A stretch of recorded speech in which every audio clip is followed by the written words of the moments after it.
Chapter 966 Train. Seeing Alfred look over, Klein returned with a smile and nodded gently. I suddenly sensed some danger. With that said, he calmly turned around and headed for the carriage which Haggis had pointed out. Danger. Alfred repeated the word softly as he warily surveyed his surroundings but failed to find anything odd.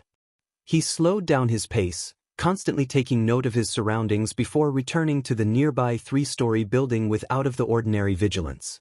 Pagani glanced at the heavy expression wearing Alfred and asked, feeling somewhat puzzled, what happened? He was quite a distance from the arms deal, so he hadn't heard their conversation. Alfred walked to the window and looked down at the convoy that was prepared to leave after loading the munitions. He deliberated and said, Dwayne Dantes suddenly left, saying that he had sensed danger. Danger? Pagani didn't dismiss it as he warily looked around. He didn't notice anything amiss even when Maysancha's men left the region and vanished into the darkness. He then laughed. Alfred, I think you're too sensitive. I believe it's solely because Dwayne Dantes is a coward and was unwilling to stay here for too long. Alfred retracted his gaze and frowned. Perhaps. After returning to his hotel, Klein made Enzo, who had turned into a mixed-blood lad, open the suitcase in his hand. He took out the gold coins and bars one by one and did the count. It was valued at a total of 30,000 lone gold pounds. Thankfully, my previous agreement with Miss Messenger is 10,000 lone gold coins. I don't need to make any additional conversions.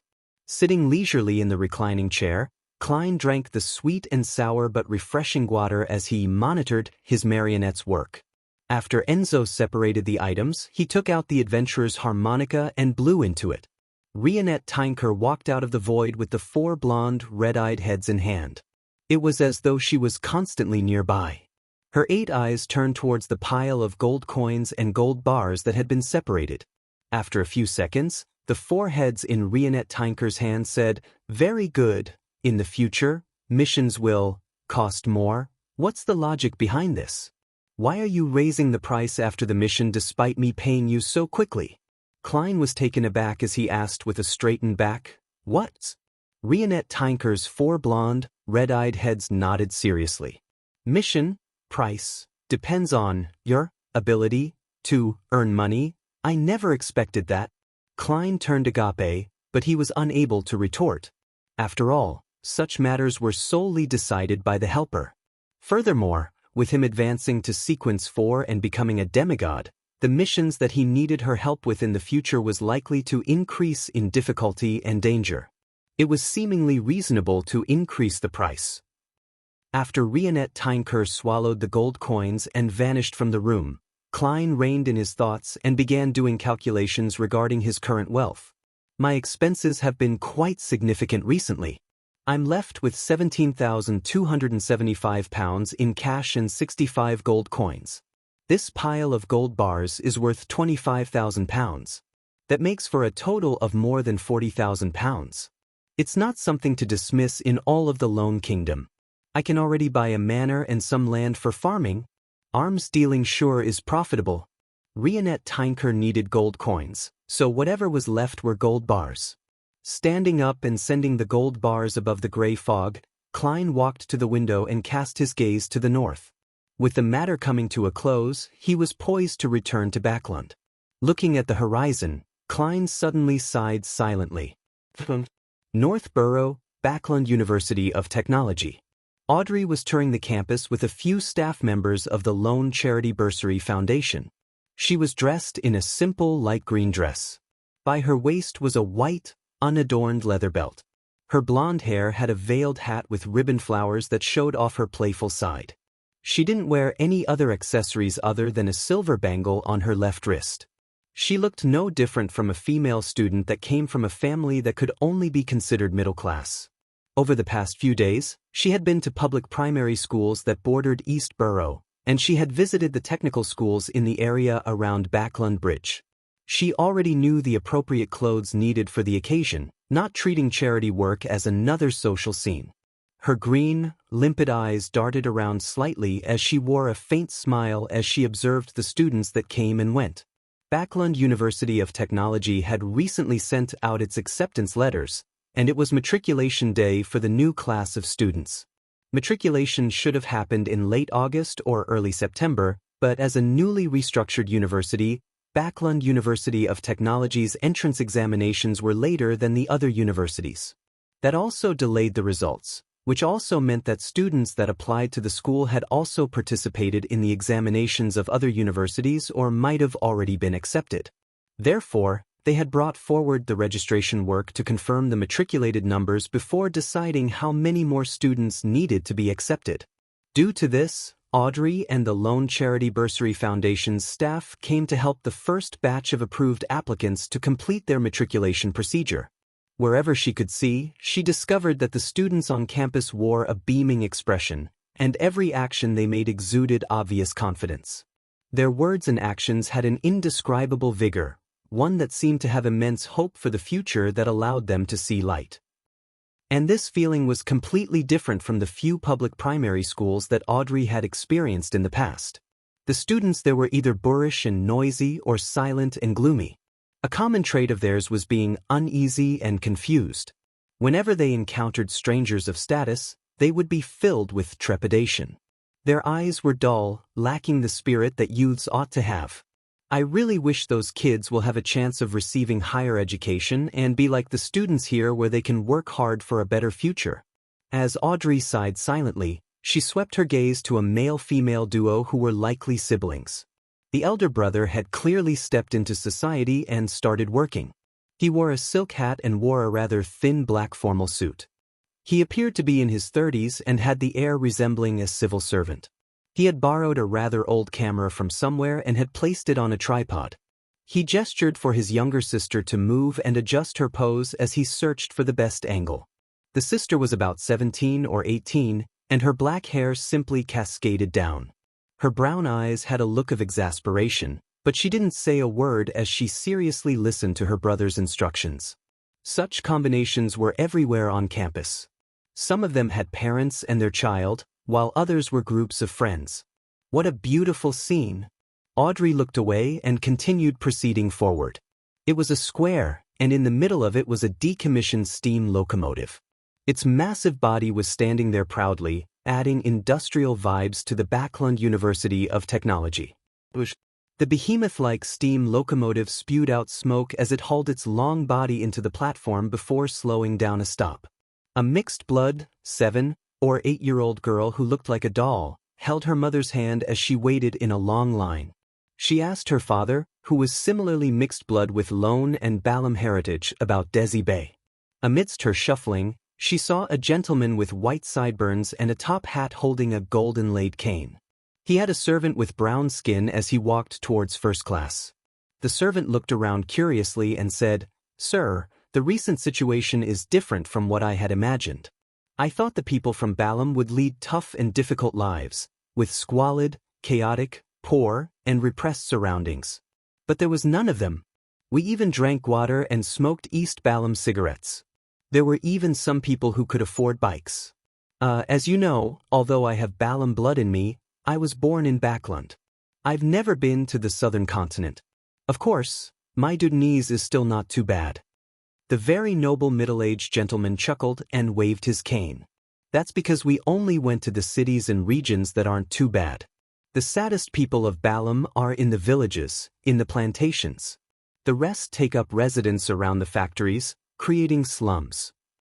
We never had a chance to see them." As though sensing the girl's notice, the gentleman with his deep blue eyes and his servant looked over and gave a warm smile. The corners of their lips clearly curled up, revealing 8 teeth before they nodded gently, looked away, and continued on their way. Before long, the girl and her parents boarded the steam locomotive and found their seats. When the whistle sounded again, the girl saw a man with dark brown skin, soft facial features, and red lumps on his cheek walk over with his head bowed. His hand pressed on his hat as he quickly walked down the aisle and headed for the head of the train.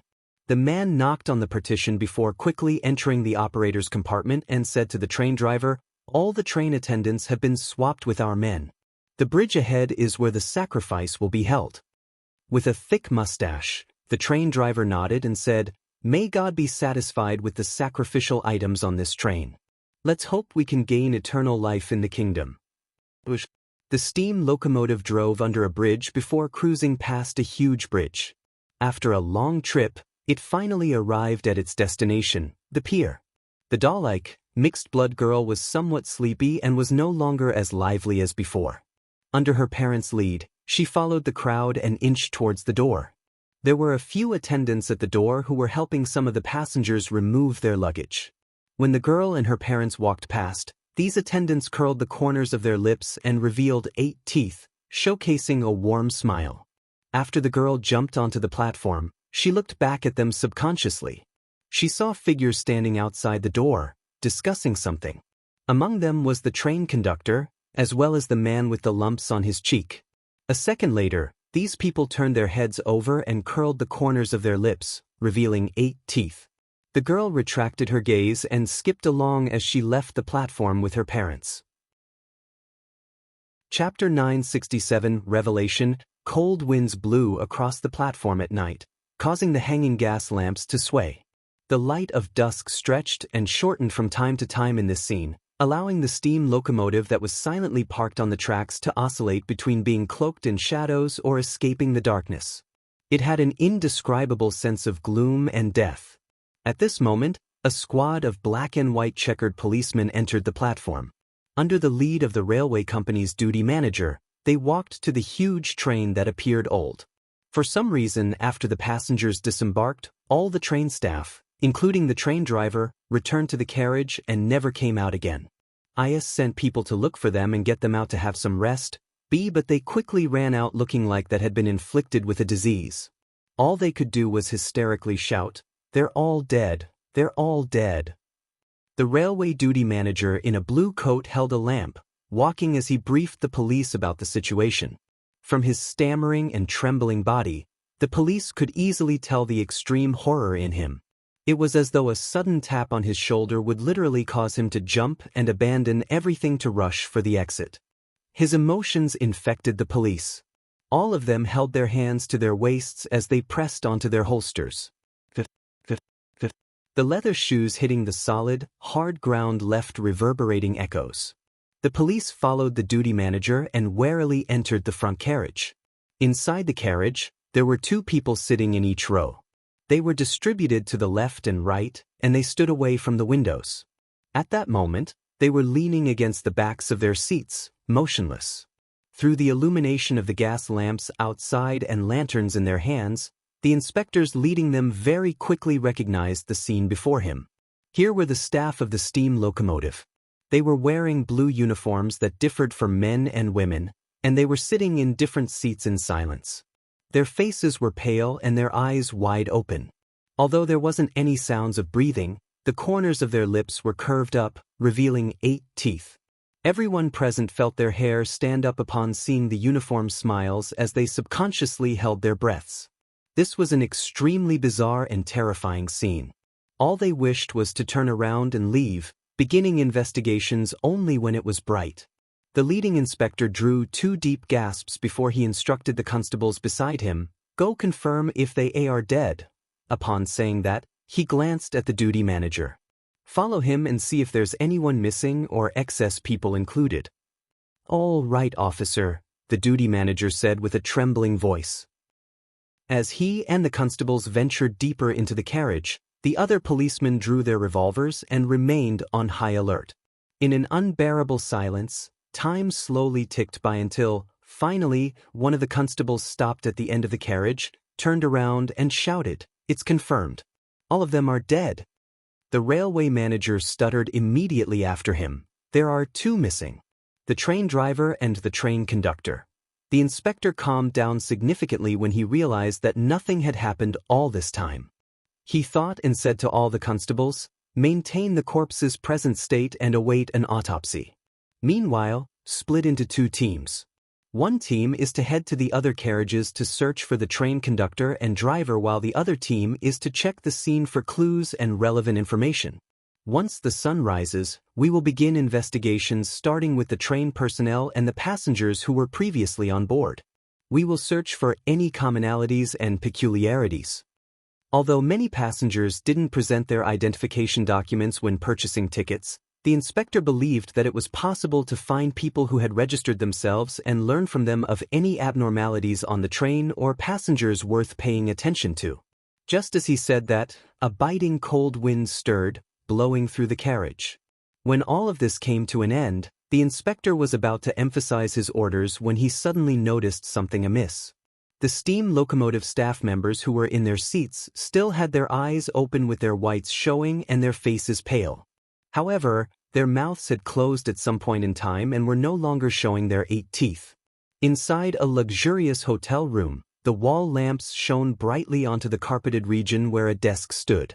Klein had transformed into Gehrman Sparrow and was sitting on a single-seater. He had his left leg crossed over his right. Beside him was Enzo, who looked like a native. In front of him stood a row of cultist marionettes.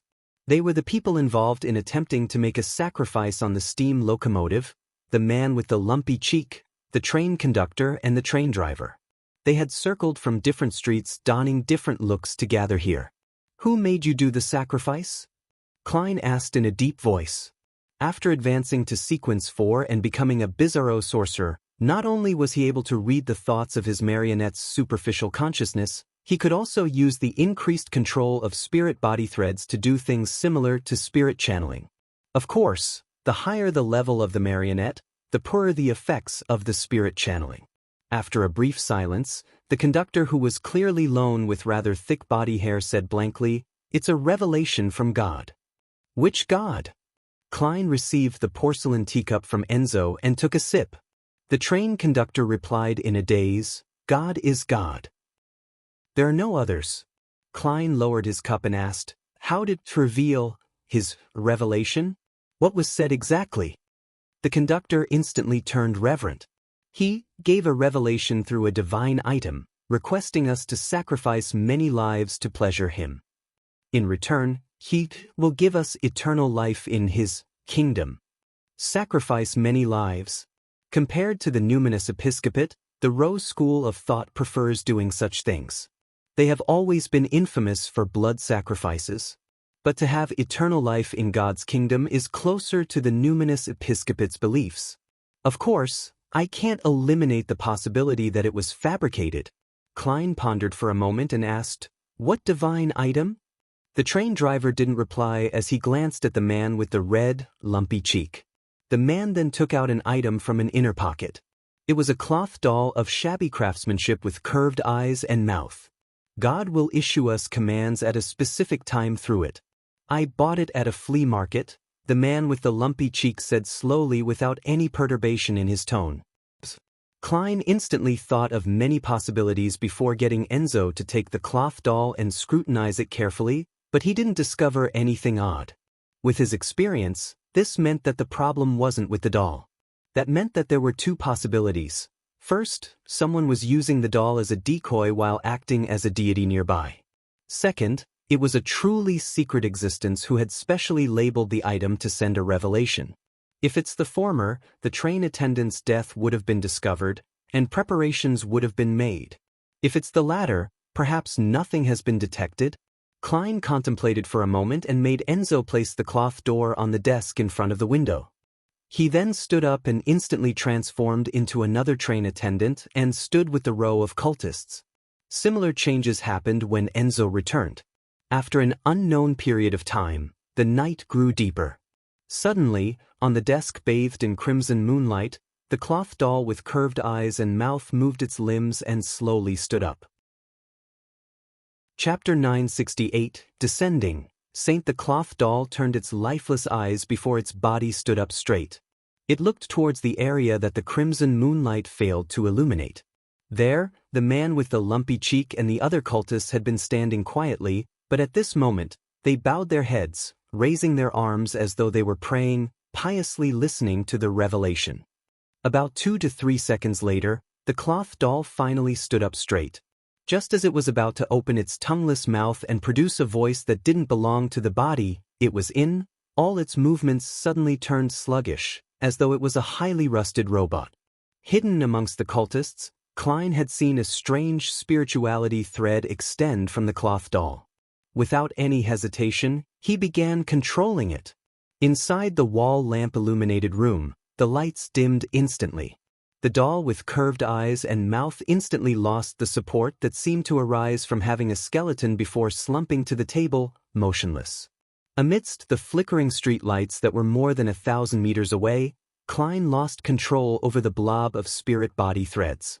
The power that descended with the help of the doll took less than 2 seconds to escape out of his range.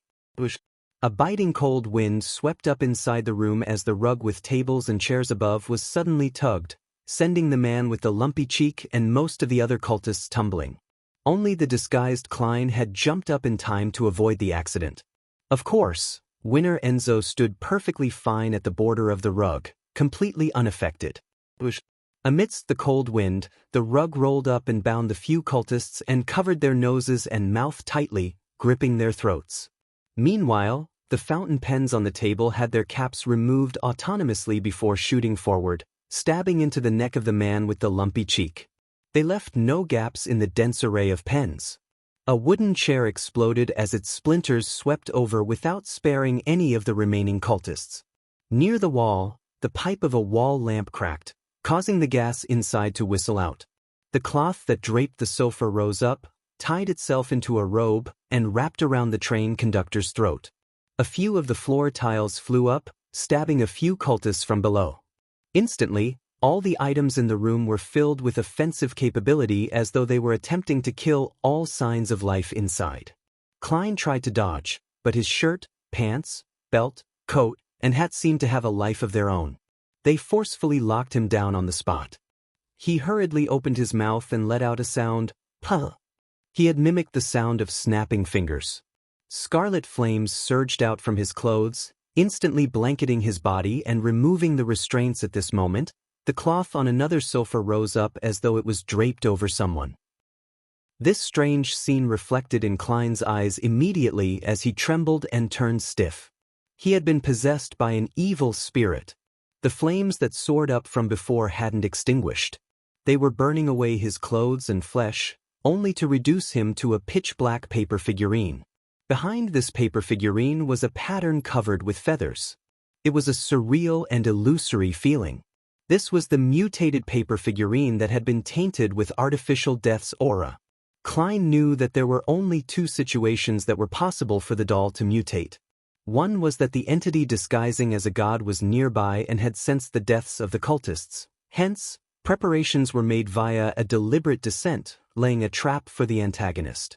Another was that the one using the doll was indeed some secret existence. He wasn't aware that the sacrificial ritual had been foiled and descended at the predetermined time to give the next round of revelations.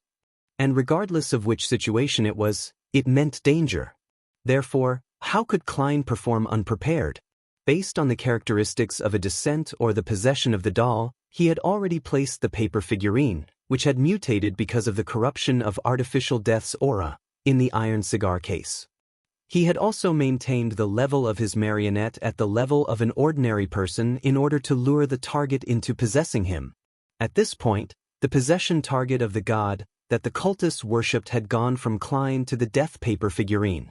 As the scarlet flames swept about, the pitch-black paper figurine ignited as a pale white color spread abruptly, tinged with a slightly dark green color. A rather painful grunt sounded as a transparent afterimage flashed across a window tinted with the crimson moonlight. Almost at the same instant, the items that came alive inside the room fell to the ground, returning to their lifeless state. As for Enzo, flames were swirling around him. At this moment, in the port city north of the southern continent, the residents were enjoying the comfort and warmth of their home and family at night. They didn't notice that their glass windows and the surfaces of the wall lamps would dim before quickly returning to normal. Alongside this dimming environment, the flames in the fireplace either intensified or dwindled. The remnants in the kitchen were ignited and snuffed out. During this process, the glass windows in that room dimmed the most, and the fluctuations in the flames kept happening. However, the believers in the room were praying to the primordial moon, paying no notice to what was happening. After an unknown period of time, the crimson moonlight brightened a little, as though covering the entire city in a light veil. Such brightness quickly returned to normal as a scarlet-red flame flared up on a silver candle on a dining table. Enzo walked out of it as his body and face rapidly changed into Gehrman Sparrow. Just moments ago, at the instant when the crimson moon brightened, he had lost his target. Not only possessing the Beyonder powers of a high-sequence Beyonder of the Wraith pathway, but they can also borrow the power of the crimson moon. Regarding these two aspects, one of them is only possible with a sealed artifact or mystical item. Klein muttered silently and came to a preliminary judgment. After the demigod who possessed the doll had been corrupted by the death paper figurine, he had believed that he had the chance to take his opponent down. To his surprise, the enemy's strength and means available to them were more varied and potent than he imagined. The only thing he could confirm was that it wasn't an angel, as the strength and level were far inferior to one. Just as this thought flashed through his mind, Klein left the dining room and entered the activity room. There were a few believers praying to the primordial moon. Unlike the cultists on the steam locomotive, they knew who they were praying to, as though they were more formal members of the parish. 1 step, 2 steps, 3 steps. Klein entered the room in an unhurried pace before they turned their heads when they noticed him. With the powerful illusion power of a bizarro sorcerer, they treated Gehrman Sparrow as an oracle that had descended upon them. They saw a bright moon halo at his head. The believers plopped to their knees in devout prostration. Klein didn't beat about the bush as he asked in a deep voice, "Who was the saint you met previously?" Although one of the believers was puzzled, he still respectfully answered, "Oracle, it was Shaman King Klarman." Shaman King Klarman? That's a familiar name. Right, the author of that book of secrets. Isn't he long dead? He was alive in a time over a millennium ago. Saints of non-special pathways have no way of living that long. He joined the Rose School of Thought but still believes in the primordial moon. Through some means, he has extended his life? Or could it be that his sequence alone affords him a long life? Klein's mind whirred and recalled the origins of the name, Klarman.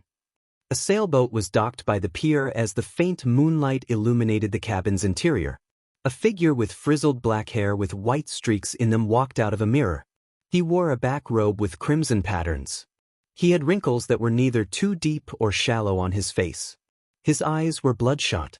At this moment, on the skin he exposed, such as the back of his hand, his pores had expanded, producing white feathers that were stained with pale yellow oil. This elder's expression was somewhat warped, as if he was enduring pain. He quickly sat on the bedside, bowed his head, clasped his hands, and silently chanted. In his jarring voice, his forehead slowly cracked apart, revealing a red full moon that seemed to be embedded in it. The moonlight dispersed and cloaked the elder, causing the white feathers on him to contract and recede into nothingness. But at this moment his abdomen bloated up as though it was filled with liquid. Finally, his clothes, together with his skin, tore apart as a blob of flesh and blood covered in white feathers flew out onto the deck. After squirming for quite a while, it rotted and died. Phew. The elder looked up and slowly exhaled. His bloodshot eyes were filled with puzzlement. He muttered softly, "Death's blessed?" But death is no more. Early in the morning, the Church of Storms mandated punishers, who had taken over the case of the mysterious deaths of the steam locomotive staff, had received new intelligence. The missing conductor and driver, as well as a few suspicious passengers, had been found. Before long, this mandated punisher team followed the clues and found their targets. They were silently hung outside a building in a row. "This is a provocation." The mandated punishers' captain growled through clenched teeth. But after they lowered the corpses and carried out their investigations inside the room, they saw that these people had been piously praying to the primordial moon in the activity room, holding a rather diabolical ritual. "Apprehend all of them."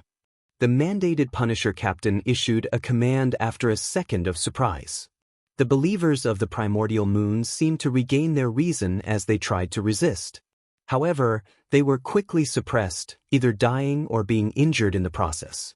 The mandated punisher captain surveyed the area and inexplicably said to his peers, "They didn't notice the row of corpses hanging at their doorstep?" A member of the reader pathway thought and said, "Those corpses might have been left there to guide us to investigate the area." The mandated punisher captain calmed himself down and nodded in thought. Which church's demigod passed by? Chapter 969. Duke Backlund, West Borough, within the Odora family's villa. Emlyn White, who had been summoned, took off his hat and coat and entered the activity room to wait. In this room, there were a few other Sanguine members who had been called by name to meet the important figure. After surveying the area, Emlyn picked a spot to sit in, right beside a man with a nose so high that it almost seemed deformed. Adorning his cut face was brown hair and red eyes. He held a comic in his hand, reading through it aimlessly. He was none other than the Sanguine who had provided Emlyn with the information about the ancient, abandoned castle in Delaire Forest. His name was Ernst Boyar, a viscount. Emlyn had planned on visiting this viscount in the next couple of days, but he never expected to bump into him here. After some careful consideration, he said in deliberation, "Your lordship, I would like to know where you obtained the intel regarding the ancient abandoned castle in Delaire Forest. But did your client say that there weren't any ancient wraiths?" Ernst Boyar moved his gaze away from his comic and shot Emlyn a glance. "No, not at all." Emlyn didn't provide an explanation as he stubbornly emphasized his question again. "I'm just very curious of the source. It doesn't seem that simple." Ernst Boyar closed his comic and nodded slightly. "It's not a secret. I learned of it from Lord Nibs. To be frank, I've never heard of this before. I find it hard to imagine that there's such an ancient castle in Delaire Forest." Lord Nibs? Emlyn instinctively had some thoughts arise in him. "It's another test. But isn't such a test too dangerous? It even needed Mr. Fool to resolve it." Emlyn frowned slightly as he recalled the details he had contemplated previously. He probed, "Your lordship, then why didn't you explore that ancient castle? I remember you being an archaeologist. And during this process, you'll be able to obtain the corresponding beyonder ingredients of an ancient wraith. Lord Nibs told me that it's very dangerous. One shouldn't approach it unless they're at the level of Earl." Emlyn's mouth gaped as his expression fell into a daze. He then held back his anger and asked with a suppressed voice, "Then why didn't you warn me?" Ernst laughed. "Isn't it obvious? How can a location with beyonder creatures present, one that's known by a Sanguine, still exist if not for special reasons?" Emlyn fell into a daze as Ernst added, "Normal reasoning should be like this. Ancient wraiths might exist in some place in Delaire Forest. People have encountered it before, but they were unable to find their origins. This means that finding those ancient wraiths is a very difficult and troublesome affair. The time cost exceeds their value, which allows them to live to this day. I thought you'd have easily discovered the problem with this reasoning. Likewise for your client. If they had chosen to take action, they must have had possessed the corresponding confidence." At that instant, Emlyn felt that Viscount Ernst made plenty of sense, and he could hardly rebut him. He believed that it was because he and Miss Magician were too foolish, resulting in her slamming headfirst into danger. It had nothing to do with him. The next instant, Emlyn felt embarrassed and frustrated, filled with anger towards himself. Finally, Emlyn figured out another problem. Regardless of whether the intel exposes any danger or not, Ernst Boyar should have clearly informed me of this point, because figuring out the level of danger, the source of danger, and how the danger manifested itself. It held immense importance in the subsequent exploration, one that can't be missed. He did it on purpose. Emlyn came to a final conclusion as his scarlet eyes narrowed. He raised his chin and said, "Indeed. It's easy to tell, but I'm more curious about the danger lurking in that ancient abandoned castle." Ernst picked up the black tea that nearly resembled the color of blood and sipped it. "I'm not sure either. Lord Nibs didn't mention anything." Emlyn's expression sank. Just as he was about to make a derisive remark, he suddenly saw Odora Cosme walk into the activity room and look at him. "Emlyn, it's time for the meeting." "All right." Emlyn reined in his emotions and pressed onto the bottom half of his vest, standing up unhurriedly. Following him down the stairs underground, he finally couldn't help but softly ask, "Baron Cosme, who am I actually meeting? How should I address him?" Cosme, who looked like a middle-aged gentleman, didn't hide the truth. He replied with deep respect, "Duke Ulmer." "Duke Ulmer?" Emlyn subconsciously straightened his back and cast his gaze to the lamps on the wall. He appeared to use the reflection of the metal surface to check on his appearance. He was one of the 3 dukes that held up the Sanguine, an ancient powerhouse who existed before the cataclysm. His title was Round Moon, with an age exceeding 3,000 years. He had once followed in the footsteps of ancestor Lilith. Without a doubt, this was synonymous with the history and glory of the Sanguine. After passing several secret doors, Emlyn and Cosme arrived inside a metal gray hall. The ground and walls were filled with green grass, flowers, and grain. Insects were crawling between the plants, making Emlyn feel as though he had left the city and arrived somewhere rural. He felt life thriving all around him. Such a scene didn't seem too odd, but on careful inspection, there were many strange points. The grass had mouth-like crevices with fibers flying out of them to capture the insects. The flowers used their leaves as hands to harvest pollen for themselves. The grains were heavy, occasionally emitting wailing from inside. There was a myriad spectrum of extraordinary insects. Some had snakes for heads, others birds. These things grew lusher the closer it was to the middle of the hall. Surrounding the area was a grave filled with exuberant spirits. Cosme faced the grave and reverently bowed. "Your Grace, Emlyn White is here." "Good afternoon, Your Grace."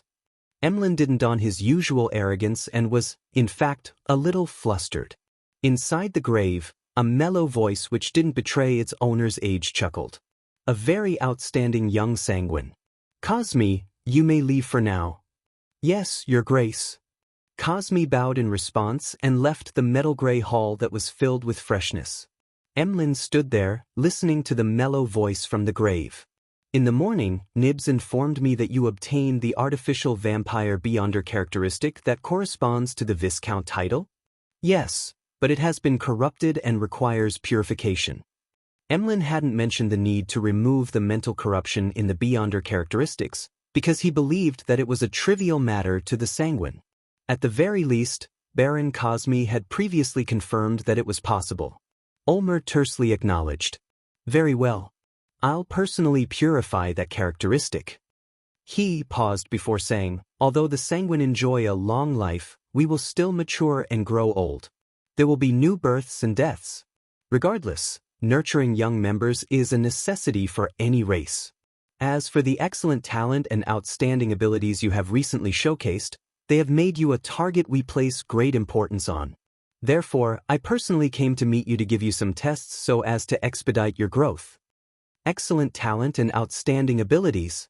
Emlyn raised his chin slightly higher once again. He then sighed inwardly. Indeed, just as Mr. Hangman determined, there will be a test and mission, as well as an interview. Amidst his overflowing emotions, Emlyn replied reverently, "I'm always prepared." "Not bad," Ulmer's mellow voice sounded from the grave. "Your next mission is to find the key members of the Rose School of Thought that are hiding in Backland. There are very few clues for this, and many situations will require you to carry out the investigation by yourself." "Rose School of Thought? They have a grudge with us Sanguine? They seem to be taking in some believers of the primordial moon?"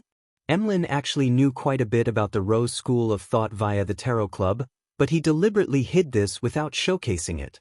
Apart from taking in believers of the primordial moon, they have in their possession one of the holy artifacts of us Sanguine. It was something left by the ancestor. We need to retrieve it. There was a solemnity in Ulmer's voice. Left by the ancestor. Holy artifact of the Sanguine. Emlyn didn't hesitate to say, "Your Grace, I'll work hard to find the key members of the Rose School of Thought in Backland." Ulmer's voice turned mellow. "Very good. Get some of the intel from Cosme in a while and seek out an incisive point." Emlyn was already eager to do so, but he still restrained himself, asking in deliberation, "Your Grace, do you know about the abandoned ancient castle in Delaire Forest? You wish to head there?" "It's very dangerous," Ulmer said from inside the grave. Emlyn didn't explain as he directly asked, "What kind of danger?" Ulmer chuckled. "That ancient castle might be older than me, even older than Delaire Forest. I do not know who built it. I only know that there's something sealed underground, and it hides an immense secret. Any creature that approaches it will be in danger of being corrupted by the force within. We once imagined that it has something to do with the abyss, But a devil suffered corruption after being thrown into the ancient castle as well, turning crazy and chaotic from his cold and cruel demeanor. Then why didn't you attempt to open the seal to figure out the situation? Emlyn mumbled inwardly but didn't say a word. Ulmer didn't speak further as he ended the conversation and dismissed Emlyn. In the evening, Backlund was covered with dark clouds as a drizzle began falling.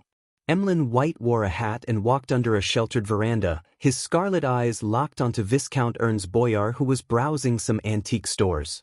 He was upset that Ernst had given him incomplete intelligence, so he had subconsciously tailed him after leaving the Odora villa. But after a while he felt lost. He hadn't figured out how to deal with Ernst or how severe a lesson he should teach him. Chapter 970 Talent at soliciting donations. After blankly following Ernst Boyar for a distance, Emlyn White gradually abandoned his thoughts. He glanced at the area beyond the veranda as the downpour grew in intensity. He couldn't help but think, how should I punish Ernst? Although he had done so because he likely followed orders or a cue, it's still despicable. As for Lord Nibs, I presently do not have the ability. But wait, once I become a marquis or a duke, I'll definitely make him pay the price. Miss Magician has already completed her exploration of the ancient abandoned castle. I'm not sure if Lord Nibs had sent Sanguine to monitor the area. From her tone, description, and the feedback given by Mr. Fool, there was probably no monitors. Could it be that Lord Nibs didn't send any Sanguine to the vicinity of the ancient castle? But what's the point of such a test? Or could it be that they missed it because of some problems? Amidst his thoughts, Emlyn White felt that he needed to get someone to discuss the matter of punishing Ernst Boyar. He was severely lacking in such experience. Subconsciously, the first candidate of choice that came to him was the Hanged Man. This senior member of the Tarot Club was shown to be extremely experienced in various matters. He was extraordinarily reliable and had never left the other members disappointed. After hesitating for a few seconds, Emlyn struck down this choice. This was because this matter involved the Sanguine's internal test.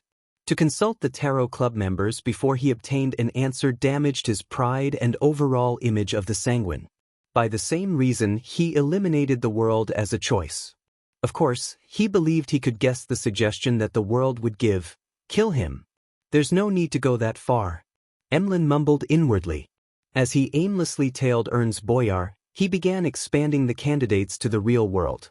Then, he realized he didn't have anyone to choose from. He almost had 0 friends.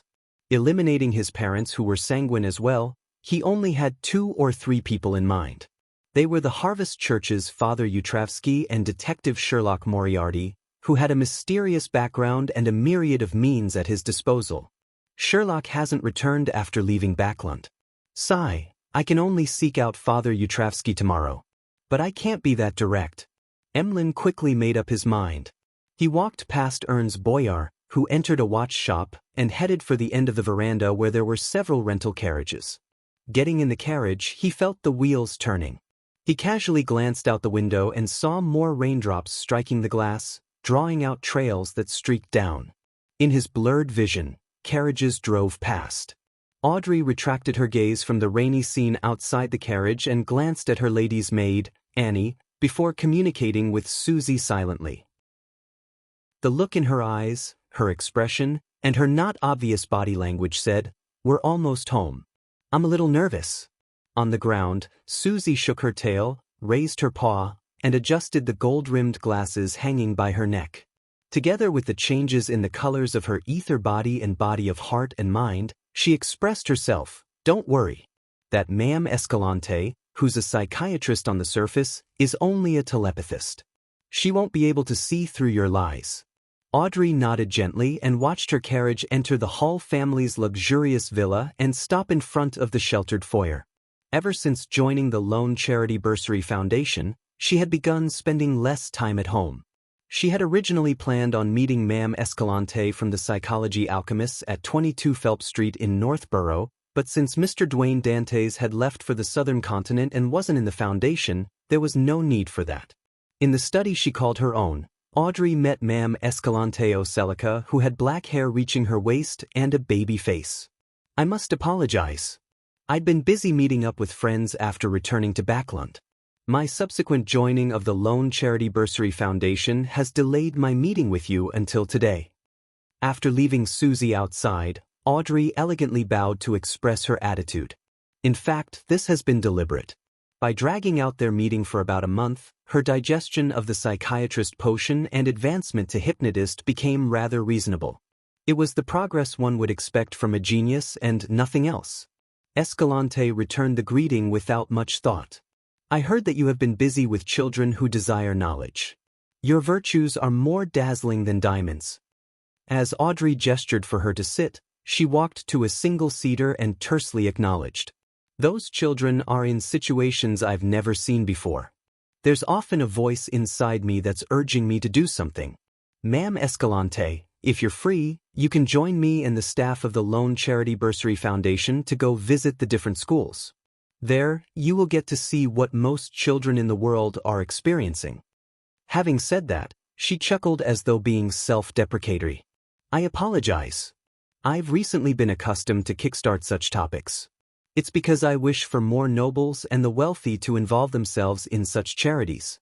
I hope they can donate more to help even more children. After hearing Audrey, Escalante replied somewhat uncomfortably, I will do so. I'll also donate some money to the Lone Charity Bursary Foundation. No, I'm not forcing you to donate. This has to be an action that comes from the heart, and something voluntary. I only wish for you to take a look and then inform the people around you of these children's plight and their possible futures. This includes the members of the Psychology Alchemists. Audrey shook her head, rejecting Escalante's suggestion. All right. Escalante first nodded gently in agreement before feeling that there was something ridiculous in this matter. Miss Audrey's true motives were to solicit donations from the Psychology Alchemists. But this was a secret, extraordinary underground organization. This was no different from soliciting donations from the Aurora Order. Audrey didn't continue discussing matters related to the Lone Charity Bursary Foundation. Instead, she said, Ma'am Escalante, I have something I'd like to inform you of. What is it? Escalante read, the solemnity, joy, and pride from her actions and emotions. Audrey smiled and said, I've already become a hypnotist. At that moment, Escalante suspected that Audrey had hypnotized her. Although she knew that Audrey had obtained the hypnotist potion formula previously, how long ago was that? You should be able to determine that I'm not lying, Audrey said with a smile. Only then did Escalante snap to her senses as she asked in surprise and doubt, You seem to have some extraordinary encounter? It's to have the courage to make use of matters. Audrey said things that couldn't be any truer. Escalante frowned and said with some hesitation, You wish for the Sequence 5 potion formula? Yes. What do I need to do, or what price needs to be paid? Audrey didn't hide her motives. Escalante looked at the beautiful, blonde and green-eyed lady in front of her and deliberated. This isn't something that's up to me to decide. I will report it and try to arrange for you to meet with Hilbert and Stephen. She was referring to psychologist and jewelry designer, Hilbert Alucard, and furniture merchant, Stephen Hampress. Clearly, in this group of Psychology Alchemists members, Escalante was in a subordinate position. Audrey wasn't surprised by Escalante's reaction, but this didn't mean that her handling of matters wasn't without a problem. A Sequence 6 Beyonder who had the wish to advance was someone that required deep importance to be attached to in any secret organization. This was even the case with the Orthodox churches. They were people who were qualified to meet high-ranking members directly. This also meant that, after advancing to hypnotist, Audrey was already an elite in the middle-ranking members of the Psychology Alchemists. Her next goal was to become a quasi-high-ranking member. The person she needed to meet was a counselor of the Psychology Alchemist Council, and not Hilbert or Stephen. As her thoughts flashed across her mind, Audrey deliberately showed some of her displeasure. Escalante acutely noticed this and hurriedly explained, Meeting Hilbert and Stephen is to confirm your condition before a counselor meets you. In fact, with your present level, you should be leading a team and recruiting new members. But with your identity, status, and daily environment, we have canceled that plan, afraid that it would influence your normal day-to-day life. Counselor, I wonder how many counselors from the psychology alchemists there are in Backland. Could it be the royal family's consultant, Vin Rambus? Audrey nodded in thought and said, I can understand that and will await your arrangements. She then diverted the topic and asked with a curious look, Ma'am Escalante, do you know what's the name of the Sequence 5 potion of the spectator pathway? Seeing this blonde, green-eyed, young noble lady taking on such a demure pose, Escalante silently heaved a sigh of relief. I've once heard Hilbert mention that it's called Dreamwalker. Dreamwalker? This is somewhat different from what I imagined. Or it could be that dream is just an analogy.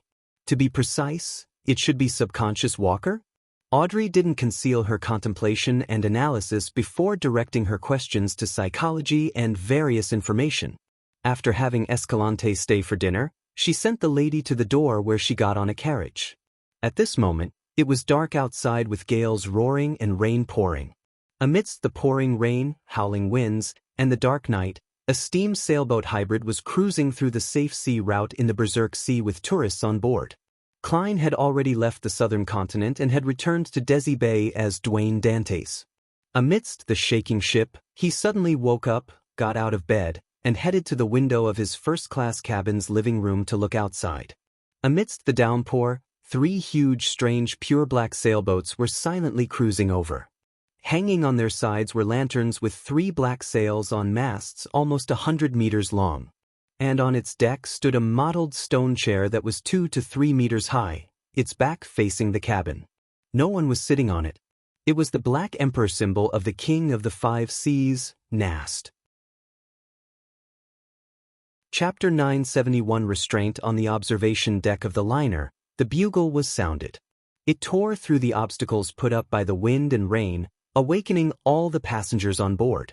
Unable to dress up in time, they could only don a coat or their pajamas, rushing barefoot to the window to observe the situation outside. Half of the passengers quickly saw a gigantic sailboat that didn't adhere to common sense. They saw its 3 pitch-black sails and the blob of pale flickering yellow amidst the dark environment.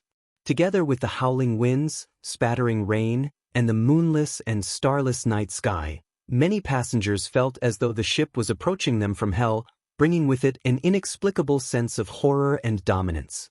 After a brief pause and frenzy, a name surfaced in their minds, Black Emperor. Anyone who had been out at sea for some time, or people who lived in port cities in the various colonies, more or less knew the existence of such a pirate ship. Sigh, may the storm be with you and me. May the goddess watch over us. Holy Lord of Storms. As the passengers subconsciously made prayers, they were filled with horror and helplessness. These passengers knew very well that the owner of the Black Emperor had the highest bounty on the 5 seas. In a particular sense, he was the king of pirates, and was a powerful figure who could remain alive despite the campaigns of the various fleets from different nations. He was definitely not someone the cannons and crew of a liner could resist. This meant that they were about to fall into the hands of pirates. Many women couldn't help but imagine being raped by the pirates and being sold to unfamiliar lands. Some trembled while others collapsed to the ground. Some rummaged for daggers or revolvers. It was unknown if they wanted to resist, or if they were unwilling to face the worst outcome. Having failed to find weapons, some moved a clothes rack to their side. The men didn't react any better. Apart from a number of them drawing weapons in a bid to organize themselves to resist, the remaining froze in a daze or sought places to hide. Others cursed the darn liner and the King of the 5 Seas. Finally, the captain's voice boomed into the ears of every passenger via the broadcasting equipment or something else. Silence. Don't be afraid. The owner of the Black Emperor has his own code. He's not like other pirates. His subordinates can only plunder for items and wealth, nothing else. Such words were repeated a few times as the panicking passengers finally calmed down and no longer exhibited such horror. Compared to the outcomes they had imagined, being able to live and not be raped was an excellent outcome. Almost a minute late, a number of passengers were overwhelmed with sadness and cried upon realizing how their hard-earned savings would be wiped out. Some of them were doing business through loans. If they were unable to pay their loans, it was possible that their family would end up on the streets, relying on the workhouses for survival. Upon having this thought, they hurriedly took action and hid their wealth in all kinds of hidden compartments, hoping to keep as much as they could from the pirates. After doing this, they held their weapons tight, prepared to fight the pirates to the death at critical moments. Even feral beasts would fight back when cornered. Why not humans? At this moment, many of the pirates on the Black Emperor were waiting by the broadside according to their orders. They were prepared to jump onto the prey once the distance was closed. Their second mate, Horror Viscount Bird Mustang, was holding a telescope as he observed the liner opposite him without much thought. He was inwardly calculating how much longer before the two ships met. This pirate, whose bounty had exceeded 10,000 pounds, wore an into-styled shirt with complicated patterns on his sleeves and collars. He donned a dark red captain's attire, as though he was awaiting the commencement of a ball and not a pirate attack. Suddenly, his vision blurred and he could no longer see the liner. Bird Mustang hurriedly searched with his telescope, but regardless of the direction he aimed it at, there was nothing but stormy waves and red-headed sea eagles who enjoyed hunting fish during storms. Such a huge liner had vanished. The light in Bird Mustang's eyes flickered as he failed to make an accurate judgment. Where's the ship? Where did such a huge ship go? It was still around. The pirates on deck also noticed something amiss as they exclaimed, "A ghost ship? No, there aren't any ghost ships with such a make. This is a steam and sail hybrid that got popular in recent decades." An illusion? Someone had hidden a liner with a large-scale illusion? An illusion at this scale has to have been done by a demigod. Bird Mustang's thoughts raced as he retracted his telescope and headed for the cabin. During this process, the distance he traveled seemed to distort.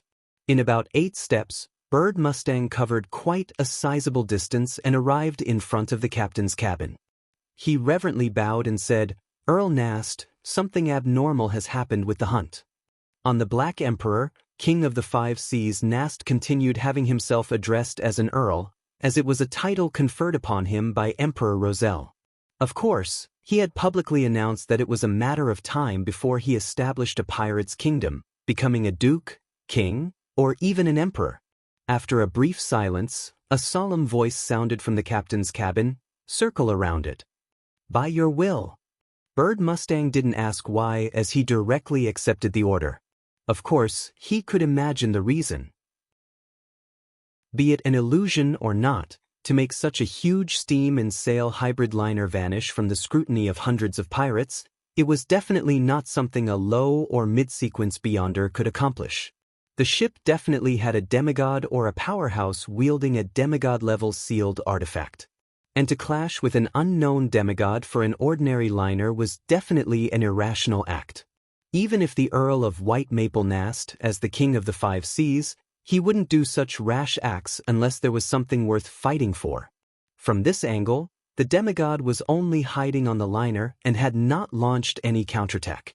This also implied that he didn't wish to clash with the Black Emperor and the King of the Five Seas. Therefore, he had only exhibited his existence for shock and awe purposes. Bird Mustang immediately got the sailors to leave the broadside and turn the Black Emperor around. At this point, a huge and heavy red-headed sea eagle suddenly flew out of its flock and headed for the Black Emperor, spiraling above the ghost ship. Amidst the pirates' confusion, the red-headed sea eagle looked down upon the deck and spoke deeply in a human's voice. "I wish to meet the Earl of White Maple." Bird Mustang was taken aback for a second before he cast his eyes at the cabin. King of the Five Seas Nast's solemn voice sounded again. Instead of directly answering the sea eagle, he instructed his subordinates, "Let him in." Bird Mustang immediately followed the order as the sea eagle swooped down in the storm. Its body gradually changed and turned into a humanoid form. When it landed on the deck, it was no longer a red-headed sea eagle, but a man with a tall top hat and tuxedo. His face wore a feathered mask. Bird Mustang's eyes dilated slightly as though he was trying to take in the figure clearer. But no matter how much he observed it, he was unable to discover anything abnormal about this exaggerated man. It was as though there wasn't a red-headed sea eagle from the very beginning.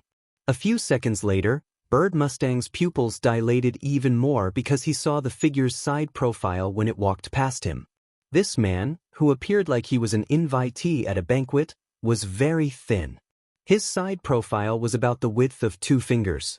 At that instant, Bird Mustang felt as though he was seeing a walking paper figurine, but it was also slightly thicker than one. Monster? He gulped with great difficulty as he watched the terrifying demigod walk towards the cabin. The pirates on deck quickly retreated and leaned against the shipboard as though a nightmare had just walked past them. To them, this abnormally proportioned man was something they had never seen before. It was more harrowing than the many monsters they had seen in the past. At the 3rd story of the cabin, outside the captain's cabin, Klein held the handle, twisted it, and opened the door. The reason he had made himself appear so strange was partially due to having no choice, but it was also partially deliberate. The former was because the red-headed sea eagle wasn't big enough, so after creating the clothes and mask, there was no way to create a normal human's body, even without the innards. The deliberate choice was because he was beginning to try out his theories on acting as a bizarro sorcerer. He had some ideas regarding this. The term sorcerer wasn't key. What was key was to use the methods of a sorcerer to appear bizarre.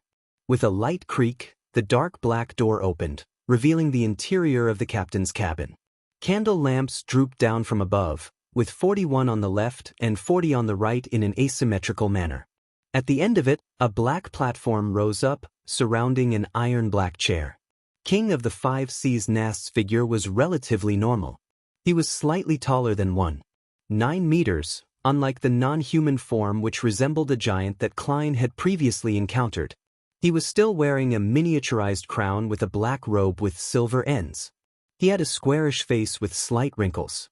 He had a short black mustache underneath his chin, and his black eyes swirled with a red glow. It made one bow their heads without realizing it. "I've never met you before," Nast said in a deep voice, "Mr. Bizarro Sorcerer." Klein took off his hat and bowed. "You know me now." Nast made his voice which made spirit bodies tremble resound inside the captain's cabin. "Speak. Why are you visiting me?" "Emperor, I wish to know of your impression of Emperor Roselle. Everyone knows that you and your father have met him in the past far more than once," Klein replied without being affected. Nast swept the paper figurine-like demigod as his dark red light brightened significantly. "Have a seat first." Before he finished his sentence, Klein felt a potent suppressive force on him. His body involuntarily sat on a chair beside him. However, he was only here as a marionette. With a flick of the spirit body threads, the figure that was thin as a book had quickly restored its balance. Chapter 972 Nast's memories. With the pressure relieved, Klein casually pulled a chair over and placed it by the door, sitting opposite King of the 5 Seas Nast with the entire hall separating them. Although the Pirate King was more than 1.9 meters tall and was sitting on a black platform, allowing him to look down in a domineering manner, Klein didn't play second fiddle in this encounter. He wore his tall top hat again. After a brief silence, Nast, who had the official title of Earl of White Maple, said with a solemn tone, "Give me a reason why I should answer your question." Klein's thin body casually leaned back as he said, "You will not need to hear the same request when you have something you need to trade with me in the future." The dark red light flickered in Nast's black eyes as he said, "I basically know all the saints active in this world, but that doesn't include you." Klein caressed the feathered mask on his face and laughed. Without answering, he asked in return, "Have you met Zeratul?" "I've met him twice in Emperor Roselle's palace. I'd also interacted with quite a number of Secret Order members," Nast replied with a calm and direct but extremely domineering tone. "Quite a number of Secret Order members. You should introduce me to them when the opportunity arises." Klein couldn't help but quip. He then smiled and said, "I've also met Zeratul." Nast raised his hand to stroke his short black beard. His already tall figure seemed to burgeon, making the mood in the captain's cabin even gloomier and repressed. After a few seconds, he stared at Klein from above and said, "My impression of Emperor Roselle is very simple. No one is more suitable than him to be the Black Emperor." He didn't explain what Black Emperor meant or pointed to, ignoring if the demigod opposite him understood or not. "Is that so?" From this King of the 5 Seas' words, Although the Emperor's diary implied that he made up his mind only in his later years to switch to the Black Emperor pathway and make preparations, he had long had such inclinations. He had unconsciously exhibited it and set up the situation ahead of time. Klein thought in enlightenment. He believed that Nast's impression of Emperor Roselle was limited to that. After all, they had only met a few times. Hence, he switched topics. In the Emperor's later years, did he get you or your father to do something secret? Nast's crown shook a little as he replied, someone had once asked me the same question. Klein laughed and asked with a bold guess, Bernadette? Yes. Nast held the two sides of his black throne with his hands. Back then, she was very young and immature to ask such a question. With Emperor Roselle's level in his later years, compared to handing something secret to me and my father, what could be kept more secret than doing it himself? This is implying that I'm as immature as Bernadette back then. Klein sighed and said, to people who are concerned about this, one wouldn't abandon even the slightest sliver of hope. This was also why he wished to meet the King of the Five Seas after concealing the liner. He was now trying to find clues to the door of light above the gray fog in the real world. Apart from confirming who the third transmigrator was, he had to delve deep into Emperor Roselle's matters. This was a necessary decision. The dark red glow in Nast's eyes contracted and expanded. What's your relationship with Emperor Roselle? Klein thought and said with a sigh, we can be considered old friends. After all, they had been above that mysterious door of light, and the cocoons they were in were neighbors with only a thin obstacle in between them. They had been hanging there for centuries or even millennia. This was a connection that stemmed from reality, and psychologically, having read so many of the Emperor's diaries, Klein had long treated the Emperor as a fellow countryman. He shared the same feelings for home and sense of identity with him. Nast stared at the thin demigod who sat by the door before he retracted his gaze and solemnly said, any more questions? Klein was already prepared. He asked in an unhurried tone, do you feel that there was anything abnormal about Emperor Roselle in his later years? The slightly wrinkled Nast remained silent for quite a while before saying, I don't know enough about him, so I wasn't able to notice anything abnormal. The only thing that made me feel odd was that when me and my father met him, he would stand at a floor-to-ceiling window facing west. He would stare into the distance. This would happen in the morning, noon, and the evening. And that room wasn't the only one with a floor-to-ceiling window. West. Into the distance, the fog sea? Klein seemed to mutter to himself as though seeking confirmation. He recalled that the Emperor's diary had mentioned of a mysterious primitive island, and he recalled the abyss that hid somewhere in the fog sea. Nast nodded slightly and said, that was my guess as well. Klein silently exhaled. After some consideration, he stood up and said, I'm done with my questions. Please pardon me for my intrusion. Your lordship, I wonder if I can help you in a transaction? He was fulfilling his promise. Nast fell silent for 2 seconds and said, help me find the card of blasphemy that corresponds to the Black Emperor. For an instant, Klein suspected that the Pirate King was testing him, but he immediately felt that an unknown demigod had little to do with the Black Emperor card. He said with a smile, I'll try my best. However, the questions from before aren't worth a card of blasphemy. If I can obtain it, I'll trade you for the information inside it. Of course, I might only provide clues to that card. Nast caressed the armrest of his iron-black throne and said in a deadpan manner, so be it. Klein took off his hat again, bowed, and turned to leave before returning to the deck. Under Horror Viscount Bird Mustang and Company's gaze, he raised his arms. His body rapidly contracted as the feather mask on his face spread out. In just 2 or 3 seconds, his entire person became an ordinary red-headed sea eagle. This sea eagle immediately flapped its wings, flying into the dark storm, vanishing from the sights of the pirates of the Black Emperor. That's a demigod. Bird Mustang looked into midair and sighed. Although making a further advancement at sequence 5 increased the inclination towards madness and a loss of control, making it highly possible for Beyonders to fail their advancement, the title of being a demigod remained attractive. As long as one successfully took the step, they could attain godhood, allowing their life to undergo a fundamental change. Be it in terms of lifespan or powers, it far exceeded that of humans, allowing them to reign above all.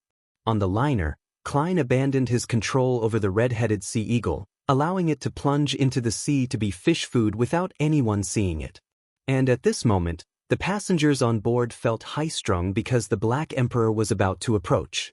In fact, this should have happened a few minutes ago, but for some reason, the Black Emperor had ignored the liner and headed forward. Yet, the liner didn't use this opportunity to escape, and it had instead circled around the Black Emperor, maintaining a few hundred meters from it. This bizarre situation continued for a while before it finally ended, leaving dozens of meters between the two ships. The Black Emperor passed the liner and steered into the stormy night without returning. The passengers and crew watched blankly and realized the reality of the situation only a few minutes later. The Black Emperor was gone. It hadn't attempted to plunder them. A number of passengers cheered while others had tears stream down their faces. A few collapsed to the ground and relaxed. Only a few maintained their lucidity, feeling puzzled as to everything that had happened. However, they were unable to find an answer that agreed with the situation at hand. All they could do was console themselves. The Black Emperor must have completed a plunder already. Since this is a liner and not a cargo ship, it didn't catch its eye. As the euphoria spread across the ship, Klein, donning the appearance of Dwayne Dance, cast his gaze to the north. Compared to King of the Five Seas Nast, who had only met Roselle a few times, there was another person who knew the Emperor even better, Queen Mystic Bernadette. Being an equal peer to Nast, she had recently been in Backlund. After I return to Backlund, I'll get Admiral of Stars to contact Queen Mystic and try to meet her as soon as possible. Klein retracted his gaze, drew the curtains, and went to bed. In the Rørsted archipelago waters, on the future, Admiral of Stars Katlia finally received a letter from Queen Mystic Bernadette. She had no idea when the invisible messenger arrived, but this didn't stop her from effusing her joy. Tearing open the envelope and spreading open the letter, Katlia eagerly read the first line below the salutation. That's indeed Seal's descendant. That artisan is really Emperor Roselle's direct descendant. I can't allow him to mix with the believers of the primordial moon. I have to bring him on board the future. As Katlia thought, she nodded indiscernibly. After making up her mind, she thought of Artisan Sealf's character and morals that only spelled trouble. She felt that she had the responsibility and duty to discipline him. Amidst her deliberation, she walked to the window of the captain's cabin and cast her gaze outside. After some searching, her gaze fell onto the shipboard where Frank Lee was munching on mushrooms. "Frank," Katlia shouted out with her normal tone. Frank, who had his sleeves rolled up, snapped out of his deep thought. "Captain, is there something?" Katlia said seriously, "I'll get you an assistant for your experiments." Frank was taken aback before he revealed a pure smile. "All right." Chapter 973 New Angel. Upon seeing Frank's smile, Katlia had mixed feelings. She then retracted her gaze and turned it to the nearby fishing village where the future was docked. No one expected this place to be an important base of the Moses Ascetic Order. To avoid the pursuit of the Aurora Order, Katlia and her crew had been docked here recently. She wasn't in a rush to set sail but was prepared to go ashore. She planned on using the equipment in the fishing village to make contact with her subordinates who were monitoring Artisan Sealf in Byam. Through that, she could confirm the situation and make plans. Only with this in place could the future set sail again, headed for the capital of the Rørsted archipelago, Byam, that was several days away. In Backlund, the sky brightened especially early in July, but the overall temperature wasn't considered hot. It didn't even exceed 30 degrees Celsius. Emlyn wore a top hat to shelter him from the sunlight that penetrated the clouds as he disembarked a carriage and walked into the Harvest Church. Looking over, he saw the mountain-like Father Yutravsky, who wore a brown priest robe and a clergyman's bonnet. He was standing in front of the sacred emblem of life, preaching to the few believers that came to pray in the morning. Emlyn didn't take a second look as he walked straight to the back of the cathedral. He arrived in a room that he called his, and he familiarly changed into his priest robes. As he wiped the candle stands, he waited for the believers to leave. About 20 minutes later, he finally found an opportunity to sit beside Bishop Yutravsky and muttered to himself while looking at the sacred emblem of life, "Father, I have a question I would like to consult you about." The thin-browed, light blue-eyed Bishop Yutravsky with some clear wrinkles replied with a smile, "Go ahead." Emlyn held his breath and verbalized the words he had been thinking over the entire night. And I'm saying if there's a distant relative who fools you, making you and your friend fall into danger and almost lose your life, and this matter isn't suitable in court, how would you punish him? Despite sitting down, Yutravsky remained like a hill. He said in a deep but gentle voice, "First, you have to confirm if the relative had made a mistake due to negligence, or if he had deliberately fooled you and lead you into a trap. If it's the former, you need to warn him, remind him, and teach him, instead of thinking of punishing him. If it's the latter, you still need to confirm if this is the way he usually does things. If it is, then you need to eliminate him. Otherwise, he will definitely bring more harm to others, bringing harm to innocents. By ending his life and sending him back to the land, it will restart the cycle of life. It's a type of compassion and a type of purification, elimination. Father speaks of murder in a way that's more natural, mellow, and calmer than the world." Emlyn's facial muscles twitched as he hurriedly interrupted Yutravsky's reply. "No, he usually doesn't act this way. It's just that due to various reasons he had targeted me this once. I don't wish to kill him because of this." Just as he said that, Emlyn froze. He had apparently, probably, most likely, just expressed the fact that he was the victim, expressing that this matter was a sanguine internal matter. Yutravsky turned to look at him and revealed a smile. "Not bad. You already understand how precious life is." Emlyn forced a smile. "Then, how should he be punished?" Yutravsky looked at the sacred emblem of life in front of him. "I do not advocate appealing to violence. You can bring him here and have him listen to my preaching and reading the Bible. He will understand the value of life and experience the compassion of Earth Mother. He will serve to redeem his sins." "Isn't this what I experienced?" Emlyn was taken aback before realizing that this method was in line with his intentions. This neither caused Ernst Boyar's death, nor was it comparable to simply beating him up and demanding compensation. More importantly, this wouldn't escalate to a conflict that would cause strife among the sanguine. Of course, every method had its flaws. To Emlyn, the biggest problem was, how was he to bring Ernst Boyar to the Harvest Church? From the moment he began doing volunteer work here, all the sanguine in Backlund knew to avoid this region. Ernst Boyar was no exception. It was impossible to trick him into coming in. And if he resorted to violence, Emlyn believed that, with the ring bestowed to him by Ancestor Lilith, as well as Miss Magician's powerful spellbook that could be rented, defeating Ernst Boyar wasn't a difficult endeavor. However, to control him wasn't simple. After all, he was a sanguine viscount, equivalent to that of a Sequence 5 Beyonder. In addition, although Ernst Boyar wasn't too old, he had quite a collection. Under such circumstances, the extent of which to directly taking action was hard to gauge. It could easily lead to death, and Emlyn would be blamed for "perhaps I need some help." In Backlund, there are many members of the Tarot Club. If we work together, we should be able to easily control Ernst. I can't expose my identity because of this. The cooperation should be done in stages so that we don't have to meet. Amidst his thoughts, Emlyn had made his decision. He planned on assigning a mission during the tarot gathering next week in search for help. He nodded gently in response to Father Yutravsky's suggestion. "It sounds pretty good. I plan on making a decision a few days later after calming down." Father Yutravsky nodded and smiled. "Fruits are obtained from planting them. It's a long process that requires patience. From the looks of it, you have understood this point." "Of course, it's such a simple principle." Emlyn raised his chin slightly as he habitually clasped his hands and prayed to the sacred emblem of life. 22 Phelps Street, Lone Charity Bursary Foundation.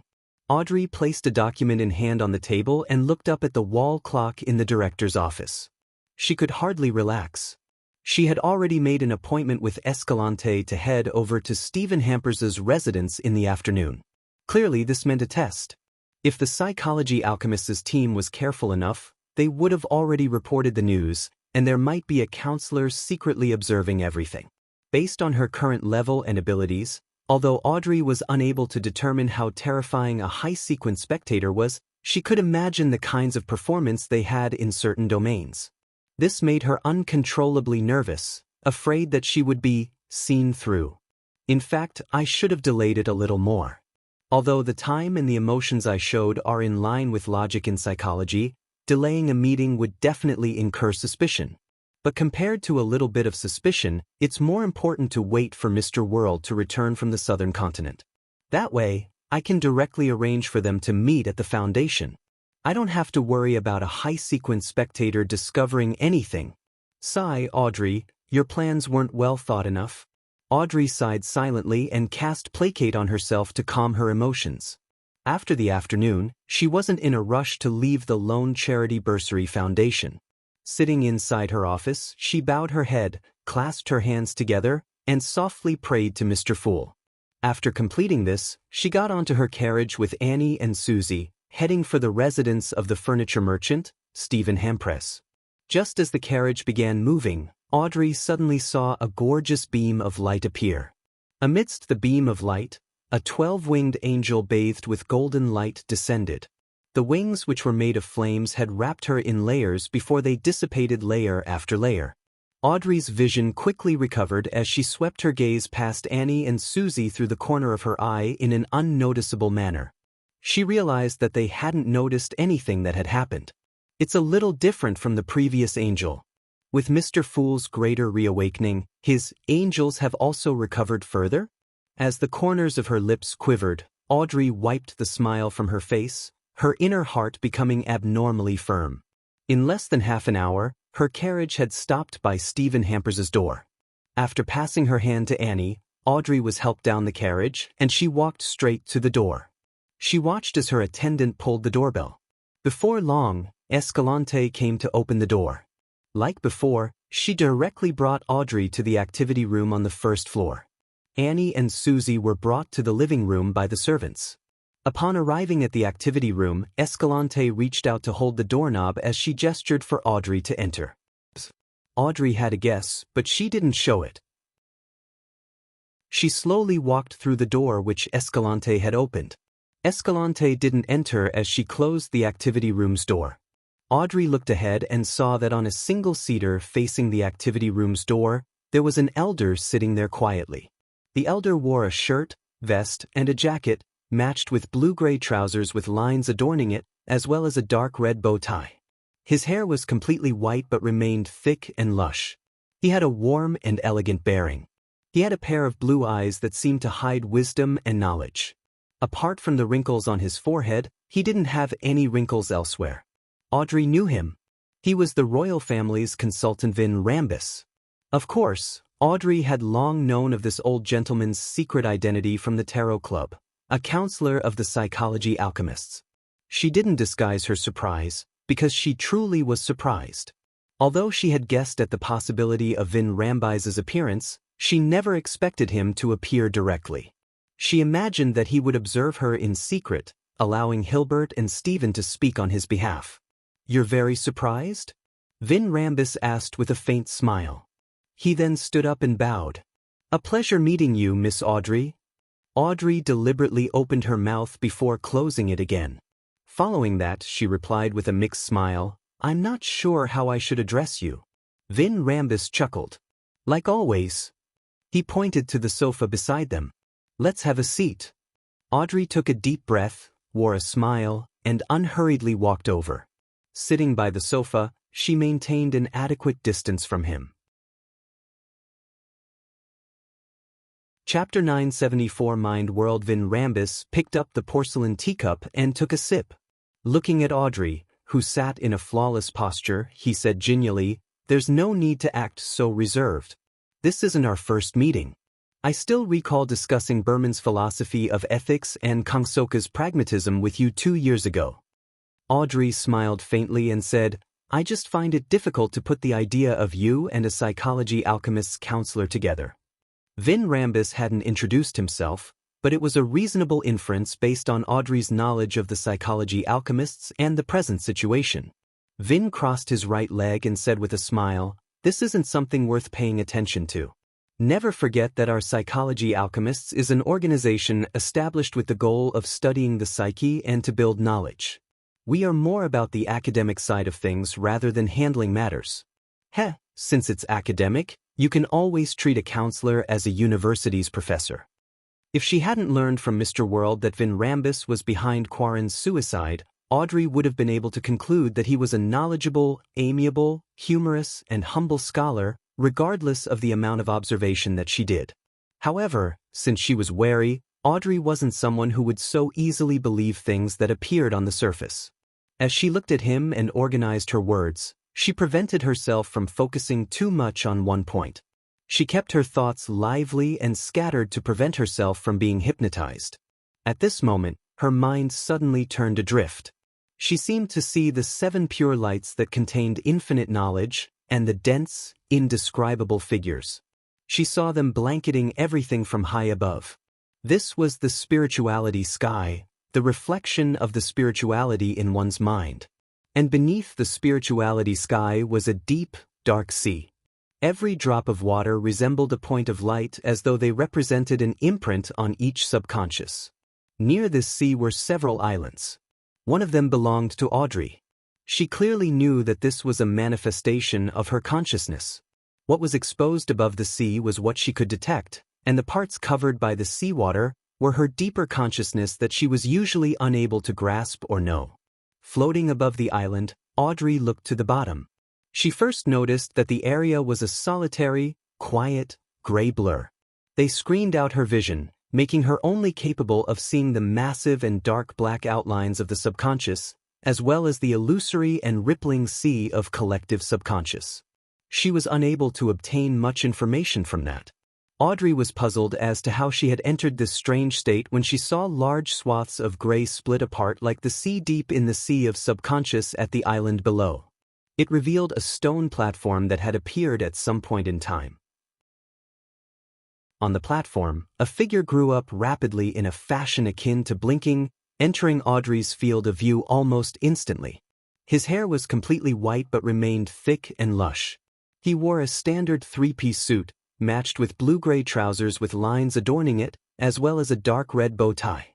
This man with deep wrinkles on his forehead was none other than Vin Rambus. Compared to the Vin sitting on the sofa, he appeared more sinister.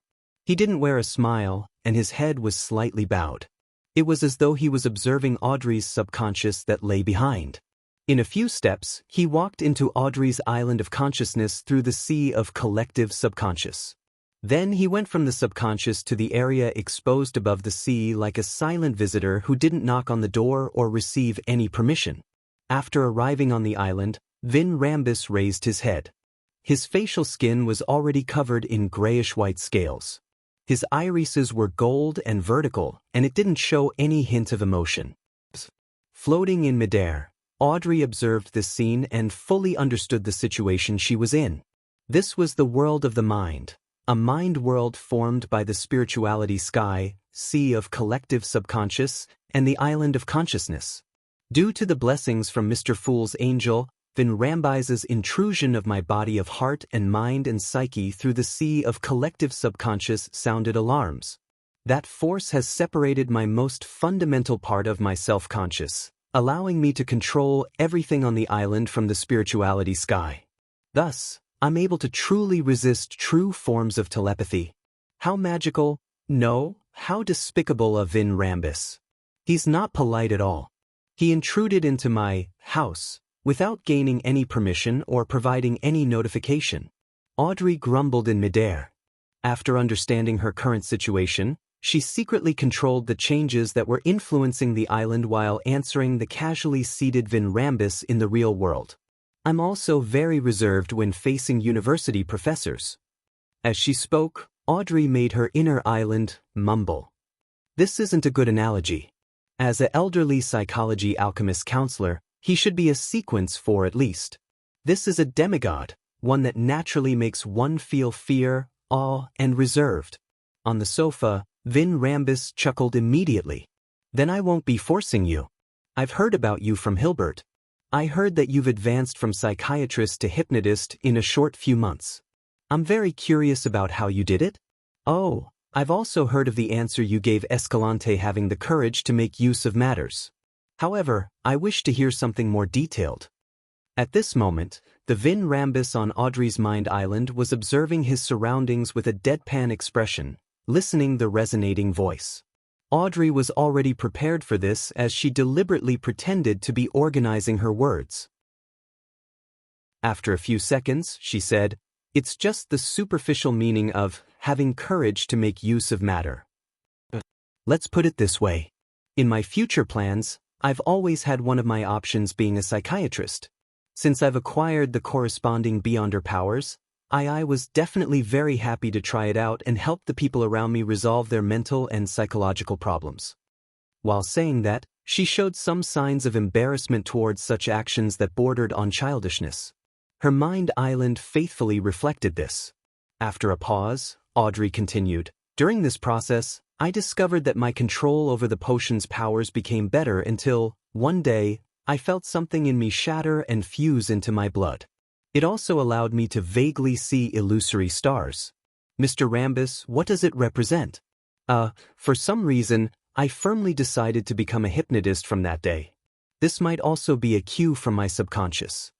After saying that, Audrey deliberately stuck out her tongue on her mind island like when she was little, doing things she usually wouldn't do.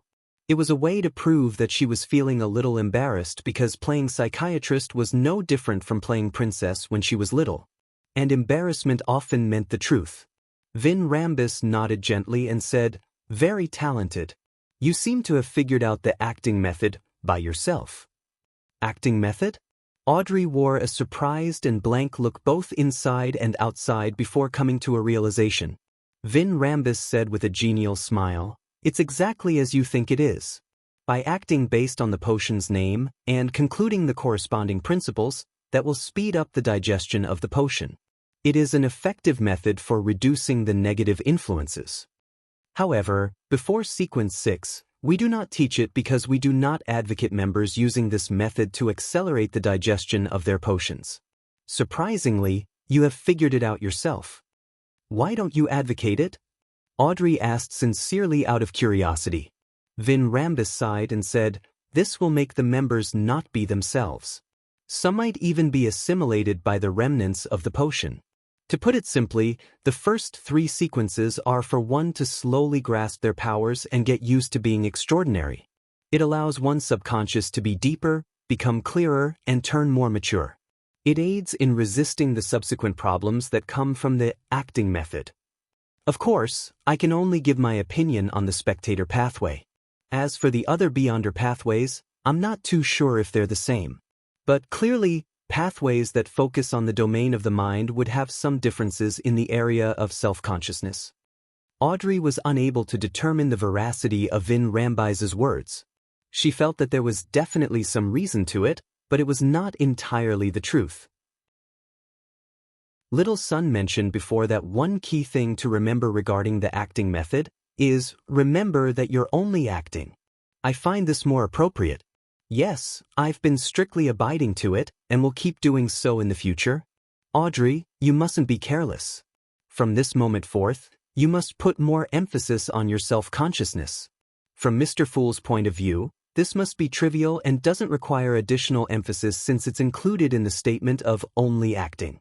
But to the ordinary person, perhaps it's relatively more important. As Audrey's thoughts raced, she asked, "Can you explain the acting method in more detail?" Vin Rambus explained it to her in a relatively more detailed manner before saying, "You are indeed talented and qualified to obtain the Sequence 5 Dreamwalker Potion formula, but before that, I'll give you several missions.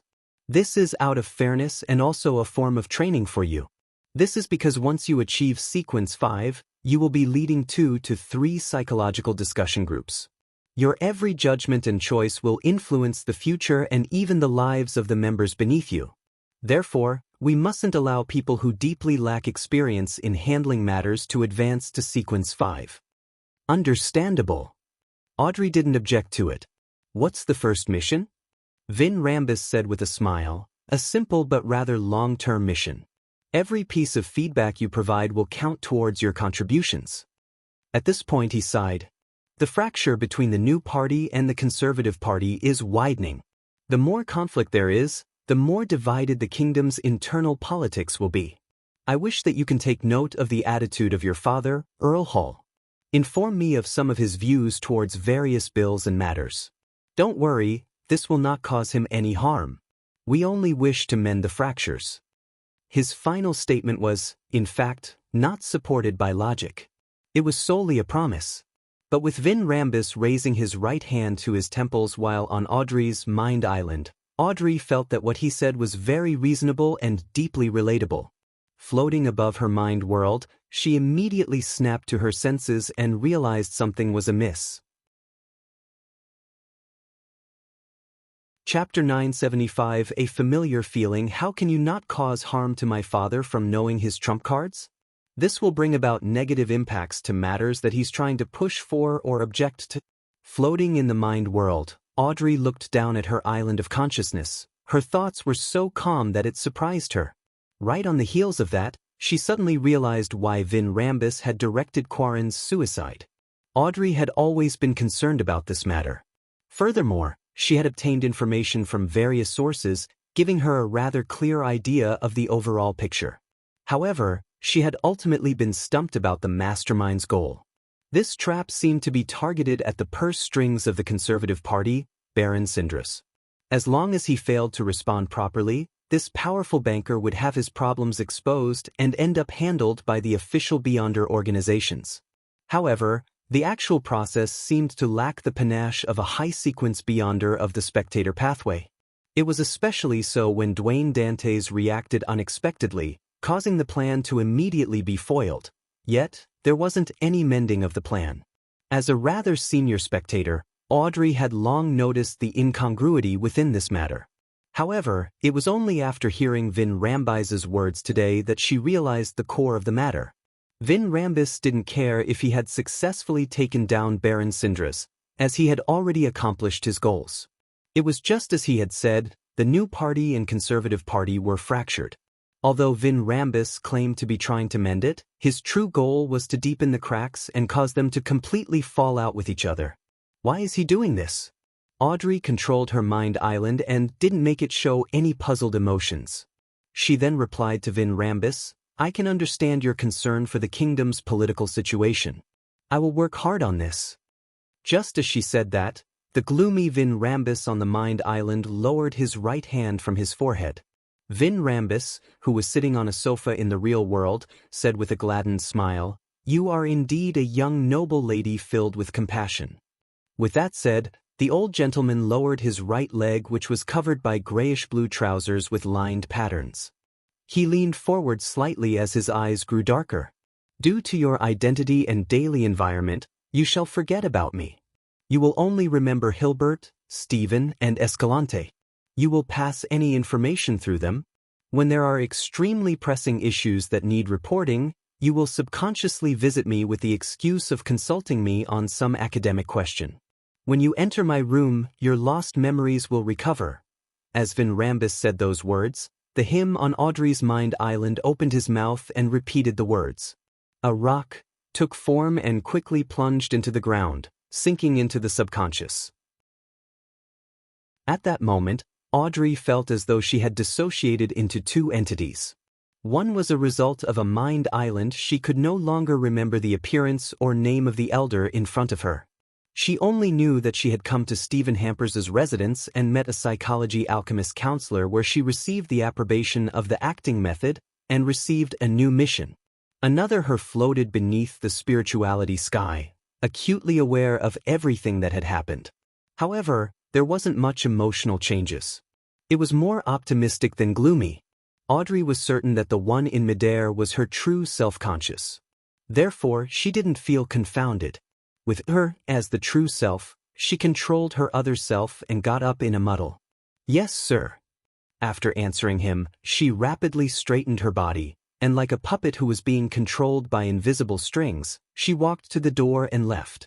At the instant she closed the door, the her in the mind world sky and the her corresponding to the island of consciousness fused as one.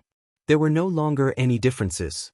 The two entities with certain memory discrepancies instantly fused together, giving Audrey a few seconds of confusion. However, with plenty of experience in treating people and hypnotizing others, she very quickly and skillfully identified the differences.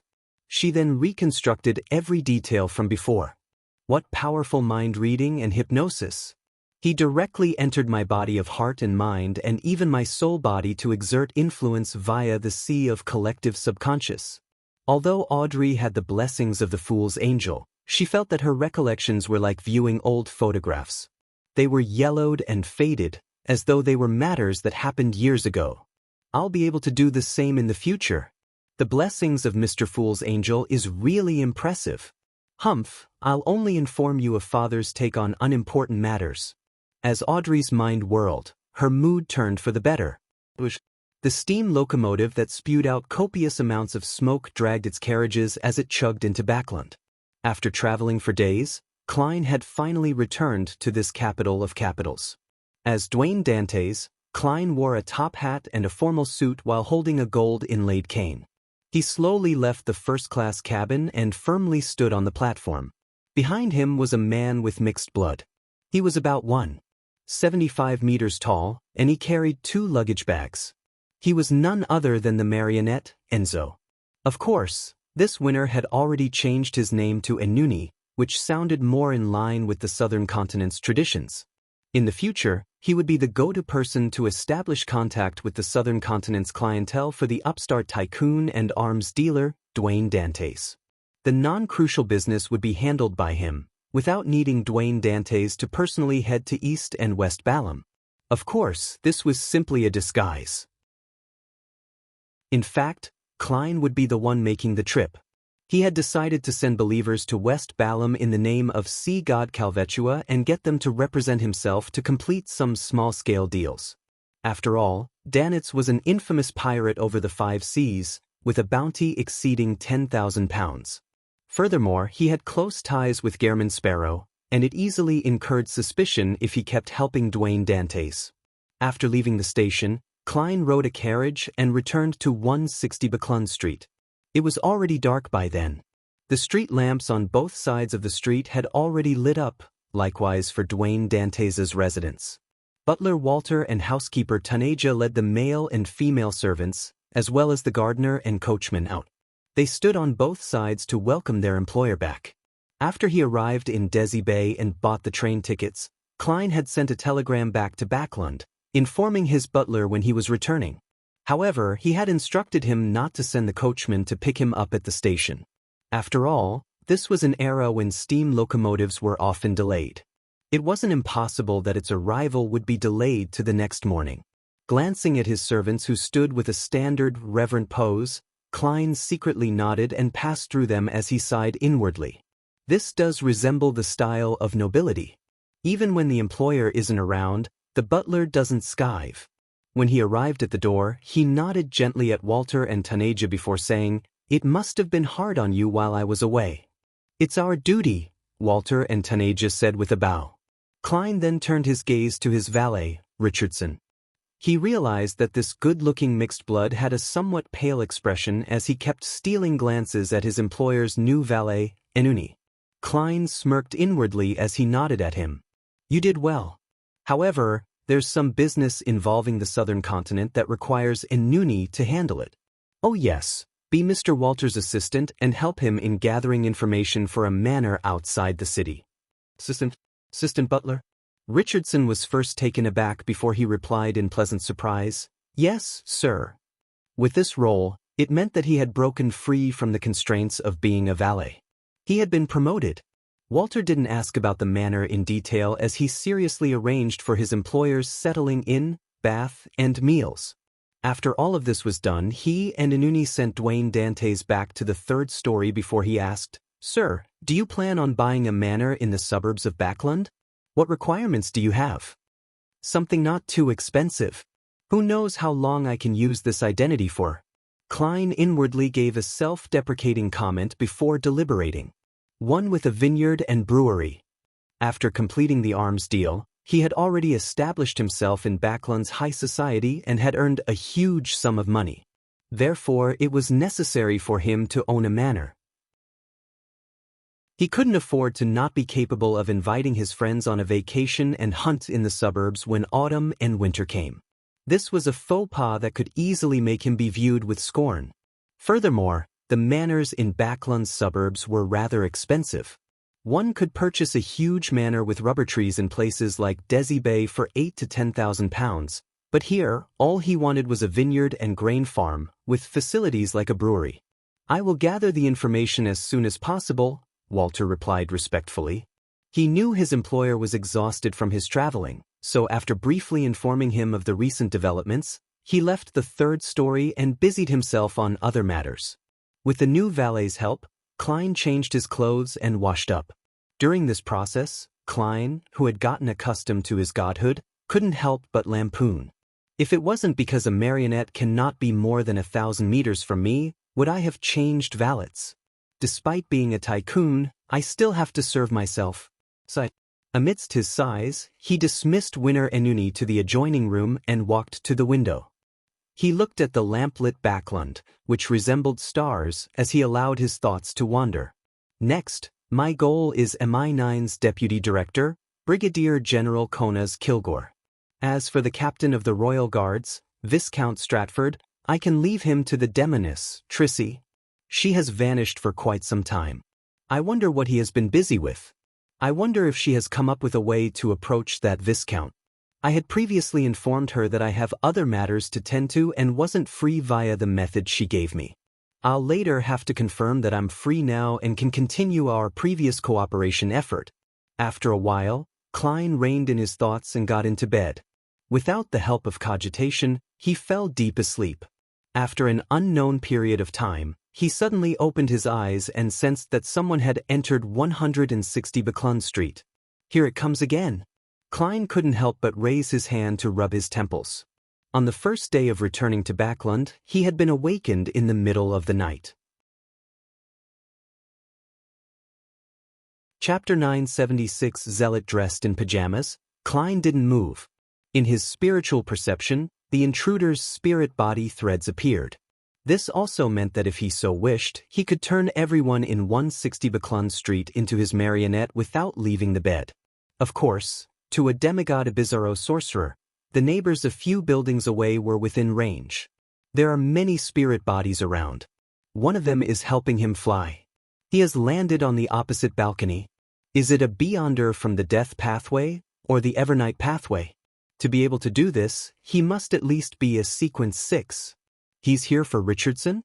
No, he's walking towards my bedroom.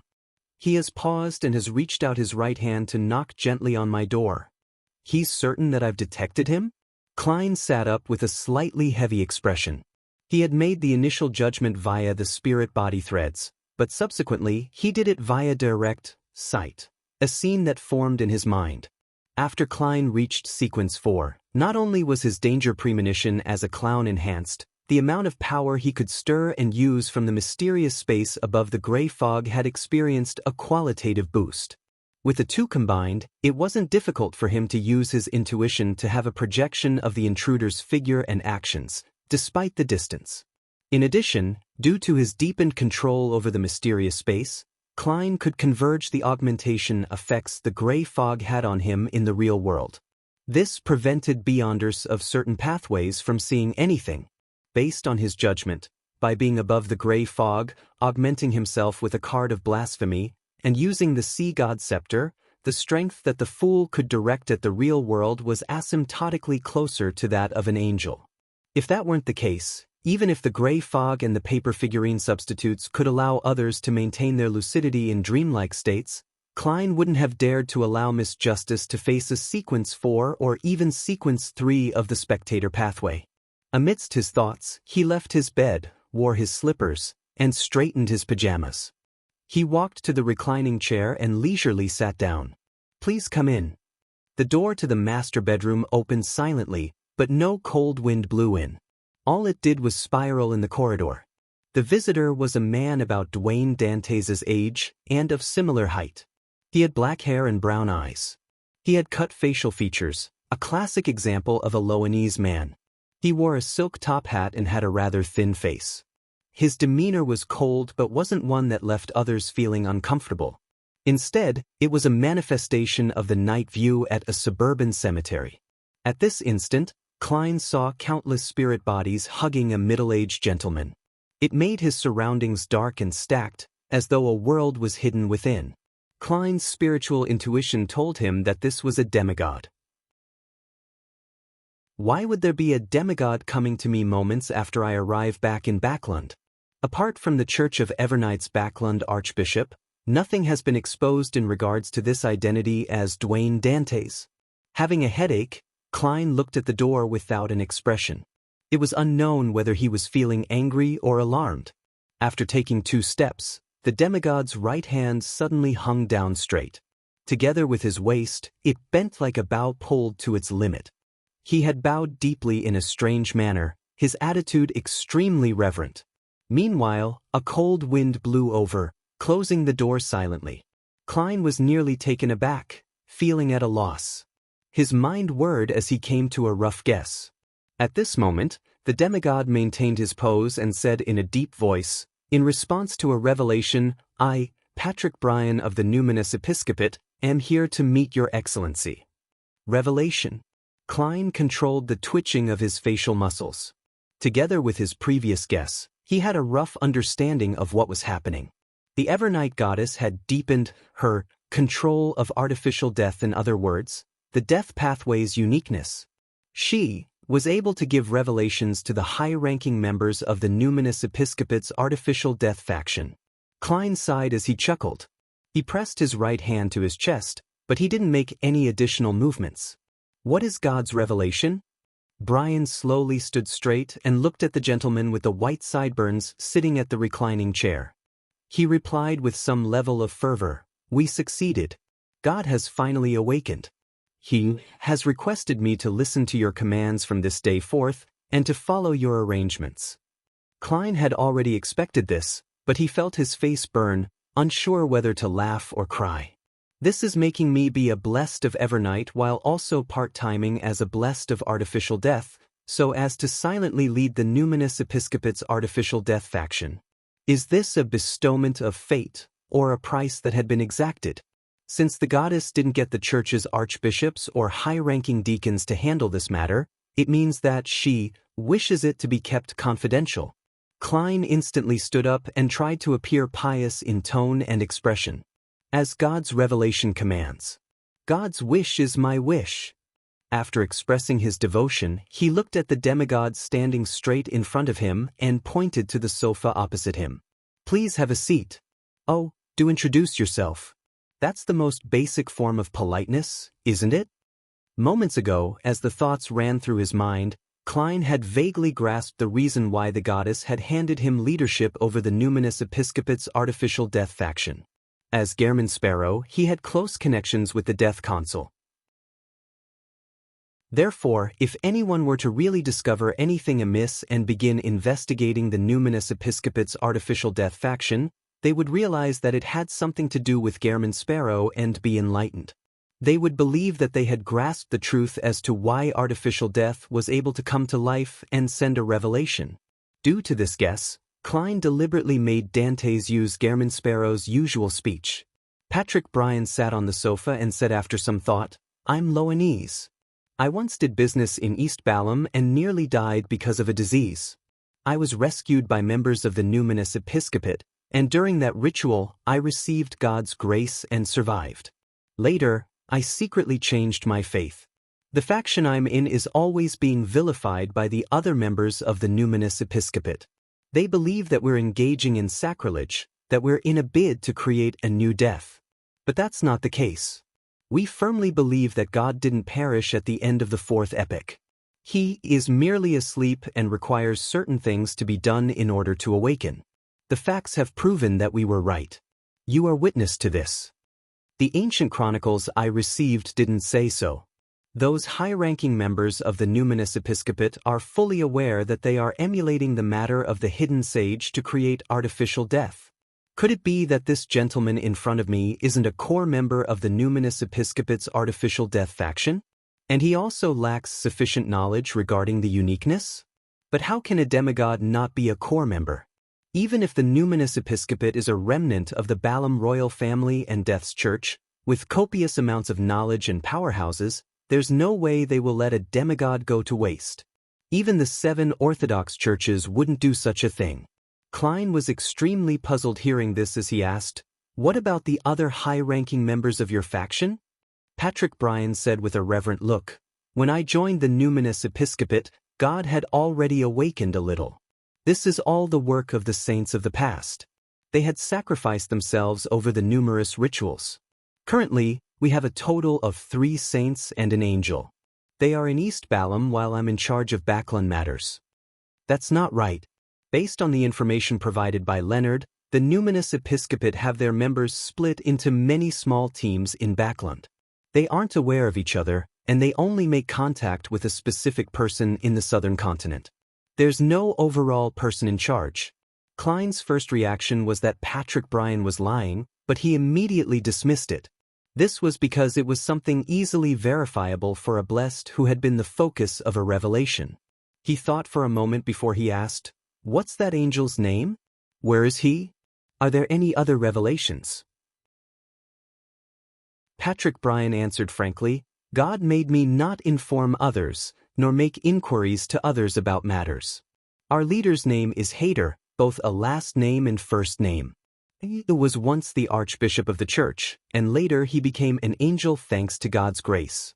He has always been working hard to awaken the sleeping God, but he was severely corrupted in one of the rituals. Currently, he is unable to leave his mausoleum, otherwise, he would directly lose control. He is considered my teacher. This demigod that has existed since the Balaam Empire is clearly key in steering the artificial death project." Klein asked in thought, "He and the other 2 demigods are Balamese purebloods?" "Yes." Patrick Bryan nodded. "I roughly get what's happening." Klein couldn't help but sigh inwardly. He believed that Patrick Bryan wasn't an ordinary demigod, but a byproduct of the artificial death project. Back then, Hayter and the other members of the numinous episcopate's artificial death faction had no intention of saving Aloanese. Instead, they had planned on using him for a ritual's sacrificial item or material.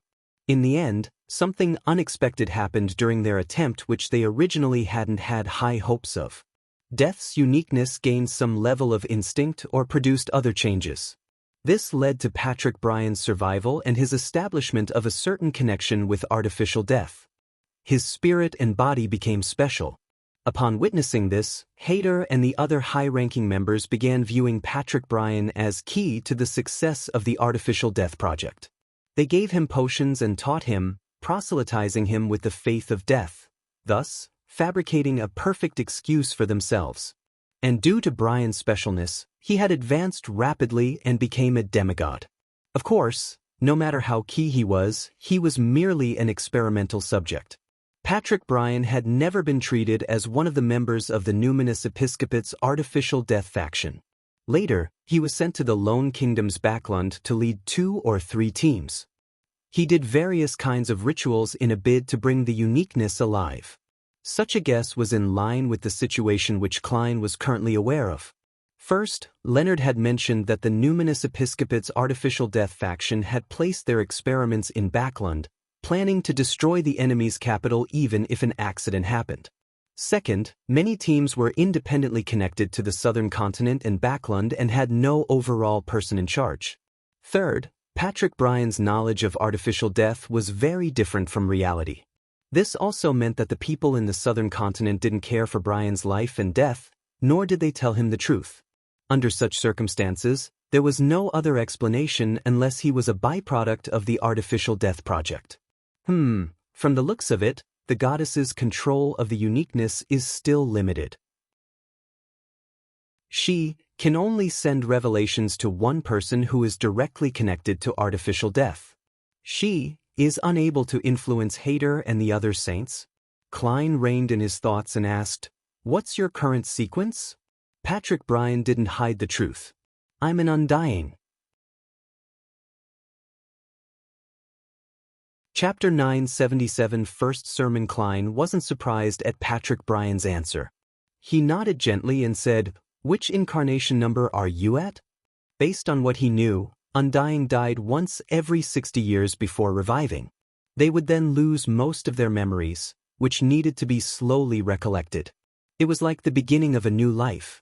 This was knowledge that came from the potion, so Patrick Bryan easily understood what the blessed meant. He deliberated over his words and said, "I'm not 50 yet. I haven't been an undying for more than 10 years. Klein then asked, "When did you switch faiths to our Lord?" Here, Lord referred to the Lord of the underworld. Bryan recalled for 2 to 3 seconds before he said, "I had just celebrated my 30th birthday back then." Stepping into the world of mystery at 30 and becoming a Beyonder. Becoming a sequence 4 demigod before 40. This speed either means shocking talent or that he's a blessed. Indeed, his spirit and body had been influenced by the death pathway's uniqueness during that ritual. As Klein listened, he became more certain of his theories from before. Of course, compared to how he had only taken a year to go from an ordinary person to a sequence 4 demigod, Patrick Bryan's advancement speed was nothing on this point. Klein didn't feel that there was anything to be poignant about, because he was truly a blessed. Furthermore, he had cheats far greater than one. The only problem was that he wasn't sure if everything that he had done was enough to exchange for something. After some thought, Klein asked, "What's your current public identity?" "I'm a businessman. I have 2 garment factories in Backlund. On the surface, I believe in the Evernight goddess and am a supporter of the new party." Patrick Bryan introduced himself.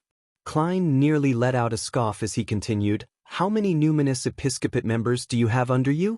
What are they doing?" Already prepared, Bryan answered eloquently, 2 teams, a total of 12 Beyonders. Some of them are working at my garment factory while others are in the watch and clock industry. All of them have their own formal occupations. Typically, they will be careful when proselytizing to the people around them. The progress on this is very slow, nor is it the main goal.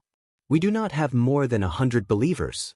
Most of the time, they are searching for clues that God had left behind, as well as the different materials needed for the awakening ritual. With clues in hand, we will carry out operations. And once the materials are gathered, we will experiment in different awakening rituals and seek out the most effective one. I'm the main person behind this operation, and am also core to the rituals. You sound pretty proud of that. Klein asked about other matters and received detailed answers. Finally, he thought for a moment before saying with a stern expression, "In accordance with the revelation from God, you are to heed my instructions from this moment forth." Patrick Bryan immediately got up and gave a solemn bow. "Yes, Your Excellency." Klein nodded slightly and answered, "First, stop all rituals and stop gathering materials. God has already partially awakened. He is in his recovery stage, so he isn't to be disturbed by noise." From Klein's point of view, regardless of the changes in Bryan's awakening rituals, they were ultimately pointed at artificial death, the death pathway's uniqueness. This would only increase its chances of coming to life, making it disadvantageous for the goddess to deepen her control over it. And regardless if Klein was happy for this to happen or not, since the Evernight goddess had assigned Bryan to him, he had to make such arrangements. Patrick Bryan had zero doubts toward his explanation, because death had indeed awoken, and awakening rituals were, in essence, a form of disturbance.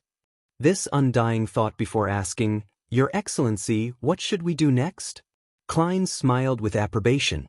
"Continue seeking out clues for things that God left behind. This will aid in his recovery." Upon saying that, Klein originally had a second request, but he was worried that there were too few clues to it, making it possible for the numinous episcopate members to stir up trouble with nothing to be done. He added, "In addition, promote reading to all those around you and your subordinates, be it at the garment factory or elsewhere. Establish night schools or learning classes. Let the people around you extricate themselves from ignorance and savagery." To make it more convincing, Klein stretched out his right hand and pressed it to his chest. With abnormal piousness, he began preaching. God said one needs to understand the belief to believe. God said that to those who are lost, one has to first strengthen their body and arm his brain. This is because the kingdom he promises is one without ignorance and savagery. Patrick Bryan didn't doubt Dwayne Dantes' words, nor did he find it strange that such records weren't found in the Numinous Episcopate's Bible. This was because this person before him was God's blessed, a representative appointed by God. He earnestly nodded. I will heed God's teachings.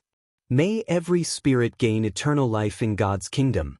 As he said that, he used the praying gesture that the Numinous Episcopate's artificial death faction used. It was to raise both hands high, thumbs facing each other as he held them at his forehead. In mysticism theory, this was the core to the underworld contained in every gatekeeper. It represented death's position. Klein returned with the same gesture and words before saying, "Second, orders from the southern continent, no matter who it comes from, has to be handed to me first. They can be done only after I give permission. If no permission is given, you are not to do it in private. You can only give feedback based on what I say." This was because he was worried that Hader, the angel of the death domain, would still remain fervent about the artificial death plan, occasionally instructing Bryan and the others to make new attempts. Meanwhile, he also had to ensure that Hader and the other two saints wouldn't notice anything amiss before the goddess gained a deeper control over the death pathway's uniqueness. He needed to prevent them from doing anything excessive. Bryan had no objections on this matter. "Yes, Your Excellency." After giving instructions on the two most important matters, Klein wore the same expression, but he inwardly felt relieved. He said after some deliberation, "Third, unless convened by me, do not seek me out. Our usual communications shall be completed via messengers. As you know, there are many existences in the astral world who do not wish to see God return."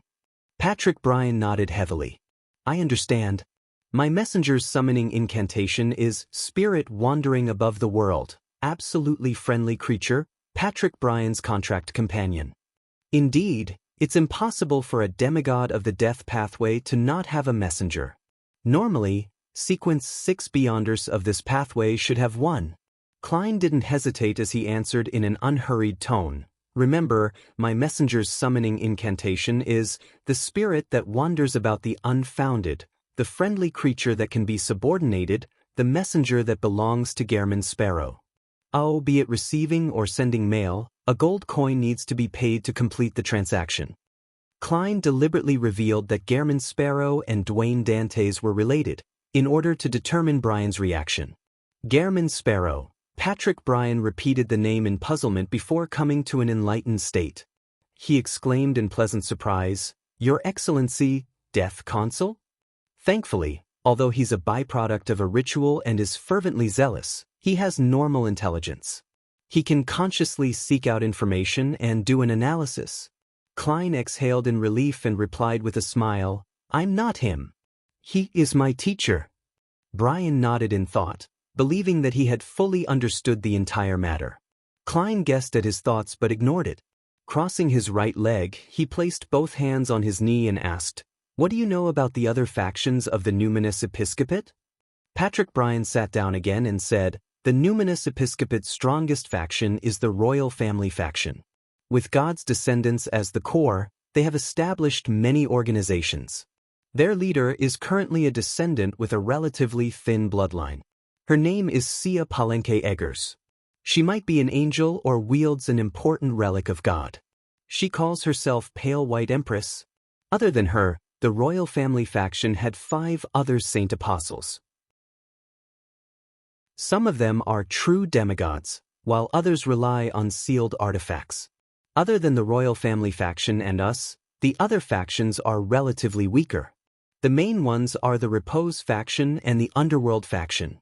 Only by working together do they have 3 powerful Beyonders who are equivalent to the Saint Apostles." After Bryan finished, Klein nodded indiscernibly. "That's it for today. If there's anything in the future, feel free to contact me." "Yes, Your Excellency." Patrick Bryan stood up and bowed before leaving the room. The door silently opened as the figure outside slinked into the shadows and disappeared with the cold wind. After everything calmed down, Klein glanced at the door that had closed. He walked to the window, drew the curtains, and looked towards the street. There were a few carriages there at some point in time. Each of them had 2 lanterns hanging in front of them. Their lights were abnormally pale white with a tinge of dark green. They illuminated the surroundings into a blur. Nearly transparent figures surrounded this blurry scene. They were wearing illusory clothes that appeared like formal wear, making them appear rather formal. After Patrick Bryan landed from midair and returned, the figures bowed and attentively followed the demigod and the spirit beside him onto the hardly visible carriages. Then, they steered into the distance. The pale white light with tinges of dark green grew faint and finally vanished into the darkness as though it had never arrived. Klein looked away and muttered to himself with a solemn expression. Although the revelation received by Patrick Bryan stems from the goddess and her considerations, I have a nagging feeling that there's something dark and sinister about to break out in Backlund or even the entire world. I wonder when it will stir up some waves. With this in mind, Klein didn't delay a second.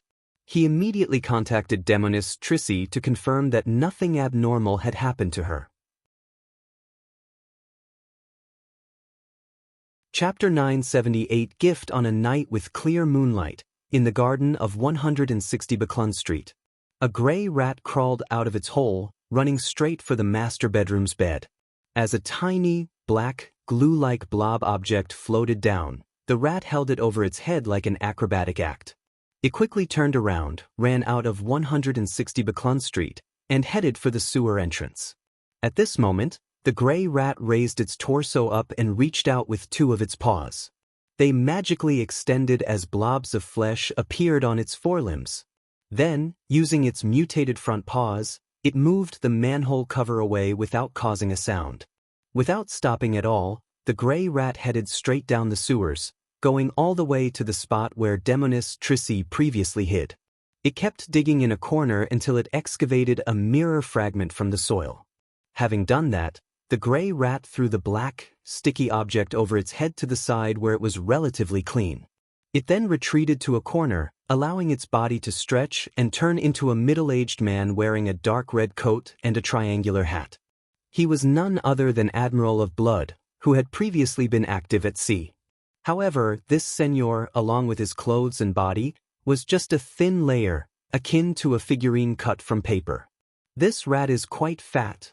Admiral of Blood stroked his chin, but his paper figurine-like body nearly flew up as a result of the cold draft in the sewers. The person who spoke was none other than Klein. He was inside his master bedroom, turning a rat into his marionette by controlling its spirit body threads. He then made it carry the ritual materials and head down the sewers to contact demoness Trissy. Seigneur, whose arms were flailing about due to the draft, bent down and picked up the sticky blob. This was the remains of Trissy's lock of hair after she burned it with black flames. It could be used for a communication ritual. Right on the heels of that, he wiped the mirror fragment clean and smeared the material onto it. After this step, Klein made his marionette take 2 steps back from the mirror. With a smacking sound, Seigneur was plastered to the mossy wall like an oil painting East Borough. In a room with thick curtains that left it almost dark, raven black, slimy tentacles coiled together, forming a huge sphere. And at the end of these tentacles, there were either eyes with clear blacks and whites embedded in them, or there were venomous snake heads attached there. The latter opened their mouths slightly as they shot out their tongues in a rather strange fashion. It was quite a harrowing scene. Suddenly, they flailed up or retracted as the sphere crumbled, layer after layer. Enveloped in the middle of a sphere was a curled-up girl.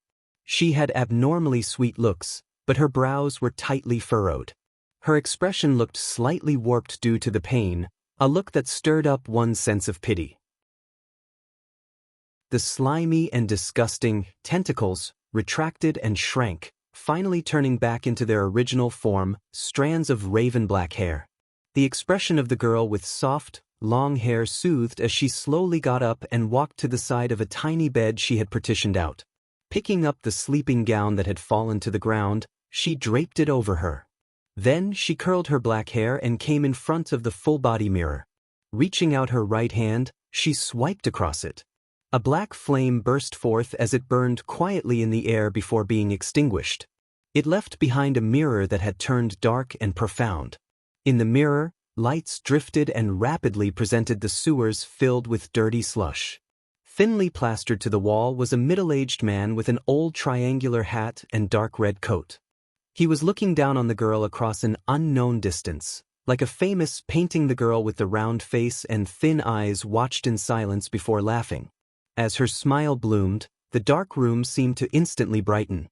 She then lightly opened her mouth and said in jest, "Mr. Gairman Sparrow, is this your craziness and cruelty as the strongest adventurer? Or is it the case where I'm only acquainted with a clown?" Klein wasn't surprised that Trissy had recognized him as Gairman Sparrow. After all, he had previously met her in the image of Admiral of Blood Seigneur, and this pirate admiral had long been hunted by Gairman Sparrow. Back then, Trissy was hiding in the sewers due to an injury and was focused on revenge, preventing her from being kept abreast of the news at sea. It was rather unsurprising for her to be unaware of Admiral of Blood's demise, but things were different after she finished recuperating and left the area. She would have been a terrible assassin and instigator if she hadn't investigated her partner. Clearly, Trissy's past actions indicated that, despite being evil, it didn't discount her intelligence. Klein didn't argue as he controlled the paper figurine like Seigneur to smile and simply reply, "Why can't clowns be crazy and cruel?" Without waiting for Trissy's answer, he said, "Any progress on your investigations into the captain of the Royal Guards?" Trissy's expression turned slightly gloomy as she said, "It will need another month at the very least for any results. It might even take 2. If you need help, you can seek me out," Klein emphasized again. Trissy scoffed and said, "In Backlund, in this game, strength isn't able to resolve every problem. Of course, I've never wasted the opportunity to use others. Mr. Gairman Sparrow, since there's no need to hide your identity, can you give me a more convenient method of contact? Why do I feel like I'm being asked to give my cell phone number?" Klein thought about it for a moment before informing her of the incantation to summoning Miss Messenger, as well as the important ritual ingredient of 1 gold coin. Trissy didn't speak further. After the butler and Richardson left, bringing gifts and mail servants to the different neighbors, Klein got into his carriage and headed straight for the Lone Charity Bursary Foundation at 22 Phelps Street. After alighting, he headed forward with his valet, Enuni, carrying plenty of gifts behind him. Along the way, he greeted and gifted any members of the staff he saw. Soon, Klein arrived at the second story and arrived at one of the director's office. He knocked gently on the door. "Please come in." Audrey Hall's gentle voice sounded. As a rather senior spectator, she had already noticed that Mr. Dwayne Dantes had come to the Lone Charity Bursary Foundation. She had been patiently waiting for him. Klein pushed the door and entered, taking out a small gift box from his inner pocket before saying with a warm smile, "I've returned from the southern continent. Well, my business went very smoothly. I brought some gifts for everyone, hoping to share my happiness with everyone." He had specially mentioned this to indicate to Miss Justice that he remembered her request. "You leave me no reason to decline it," Audrey said with an expectant smile. This didn't mean that she cared for the gift Mr. World gave, but more a result of being curious as to what Mr. World would give. After receiving the gift box, she tore open the wrapping in front of Dwayne Dantes and discovered an accessory with a white feather adorned with pale yellow patterns as its highlight. "This is a decorative ribbon," Klein explained. "People of certain social standing in East Balham will enjoy wearing items with such white feathers on various parts of their body. Out of all the places, it's considered most noble and meaningful to attach it to a hat. This is said to be a tradition from the worship of feathered serpents. Feathered serpents are symbols for death over there. And the feather he got a southern continent craftsman to craft into the hat was a byproduct of the Artificial Death Project. It could be sacrificed. Klein had once obtained 3 of them. He had used one in Byam by using the copper whistle messenger and summoning the mutated monster which was corrupted by artificial death. The other was sacrificed to artificial death in the southern continent, allowing him to receive the revelation of Ensanguil being possessed by an evil spirit. This was the last feather. As the present artificial death was equivalent to the Evernight goddess to a certain extent, Klein, who was clearly a blessed, didn't need to carry out such acts in subsequent rituals. He could use other materials to replace the feather, so he decided to turn the remaining one into a gift for Miss Justice. After all, she was also a believer of Evernight, and she might be able to contact artificial death at some critical moment. Audrey held her present with a smile as she silently listened to Dwayne Dantes' description. For some baffling reason, an idea flashed in her mind. Don't tell me Mr. World really plucked a feathered serpent's feather for this hat. Chapter 979 Joy of Life. The traditions in the southern continent are really different from ours. Audrey looked down at the feathered cap in the gift box as she marveled, but it's in line with my taste. The latter half of her sentence was partially genuine and partially out of politeness. On the one hand, she found the processed feather akin to a piece of artwork, and on the other hand, she found its style too obvious and extreme. It wasn't something she would use as an accessory. This was akin to how others would have their interest piqued by items with unique and mysterious patterns when visiting ancient ruins. They would be filled with praise over it, but they would seldom purchase similar items to place it at home or use it as an accessory. Klein smiled in response. There are also many stark differences amongst the southern continent traditions. It's almost completely different in East Balam from the Highlands and River Valley. Of course, they also have their similarities, such as their adoration of gold. They believe that this metal possesses magical powers. As he said that, he pointed at the feather in Audrey's hand. Legend has it that people who wear such accessories would receive the blessings of the feathered serpent, or in other words, death. He was hinting to Audrey about how she could use the feather. As a sequence 6 of the spectator pathway, Audrey easily read in between the lines. She understood that the hat accessory allowed her to receive a response from the so-called death at critical moments, bringing about certain effects. As for how she should use it, it was basic knowledge in mysticism. Audrey had a solid foundation and didn't require Mr. Dwayne Dantes to explain in detail. She faintly smiled without revealing her teeth and said, "I really like it. I will attach it to my hat in appropriate situations." Not bad. It's so easy talking to spectators. Klein returned with a smile and pointed at the door. I still have presents to hand out. You will be the most welcomed person here today, Audrey replied with a smile, a euphemistic way of expressing her gratitude. Meanwhile, she was a little vexed. She was hesitant about finding an opportunity to inform Mr. World, who had been embroiled in Quarren's suicide, about Vin Rambus. He had shown some deep interest and importance on the matter. Oh, it's almost Monday. I'll leave it until the tarot gathering. It will be much easier to communicate when the time comes. I can also seek advice from Mr. Hanged Man and Ma'am Hermit on how to deal with my current situation, especially the problem of being wary against the cues and hypnotism from a high-sequence beyonder. After all, I can't always pray to Mr. Fool ahead of time to receive an angel's blessing. On careful thought, such a form of hypnotism is truly terrifying. Carrying out instructions without realizing it, Audrey's mind was awash with thoughts as they bubbled. This made her suspect that many people in Baklan's high society had been hypnotized, acting in ways that violated their true intentions and will. In addition, she also came to realize something. Every time her parents attended Mass at St. Samuel Cathedral, the one in charge of the rites was definitely Baklan's archbishop. And to hold such a post, he was definitely a demigod of the Church of Evernight. At times, His Grace will even visit in person to chat with us. This is to prevent such matters from happening? That's why Vin Rambis's hypnosis effect on me didn't go overboard? Audrey watched as Dwayne Dantes left her office. After closing the door and sitting down at her desk, she picked up a fountain pen and mindlessly scribbled on it. After she reined in her thoughts, the piece of white paper was filled with interlocking circles. There was a face with cold eyes and scattered lines. At a glance, Audrey tensed up. She immediately used her spirituality and the friction between items to ignite the paper, turning it to ashes.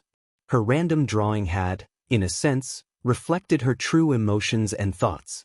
And to a good psychiatrist, interpreting such pictures was a basic skill. Therefore, Audrey hadn't left any traces behind. After a while, Klein delivered all his gifts and chatted with a few directors along the way. Finally, he entered a room meant for part-time directors like him to rest.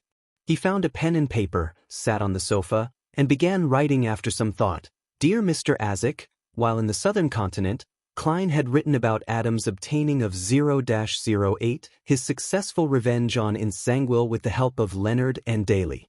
He then summoned the messenger via the copper whistle and sent it to the sleeping Mr. Azik.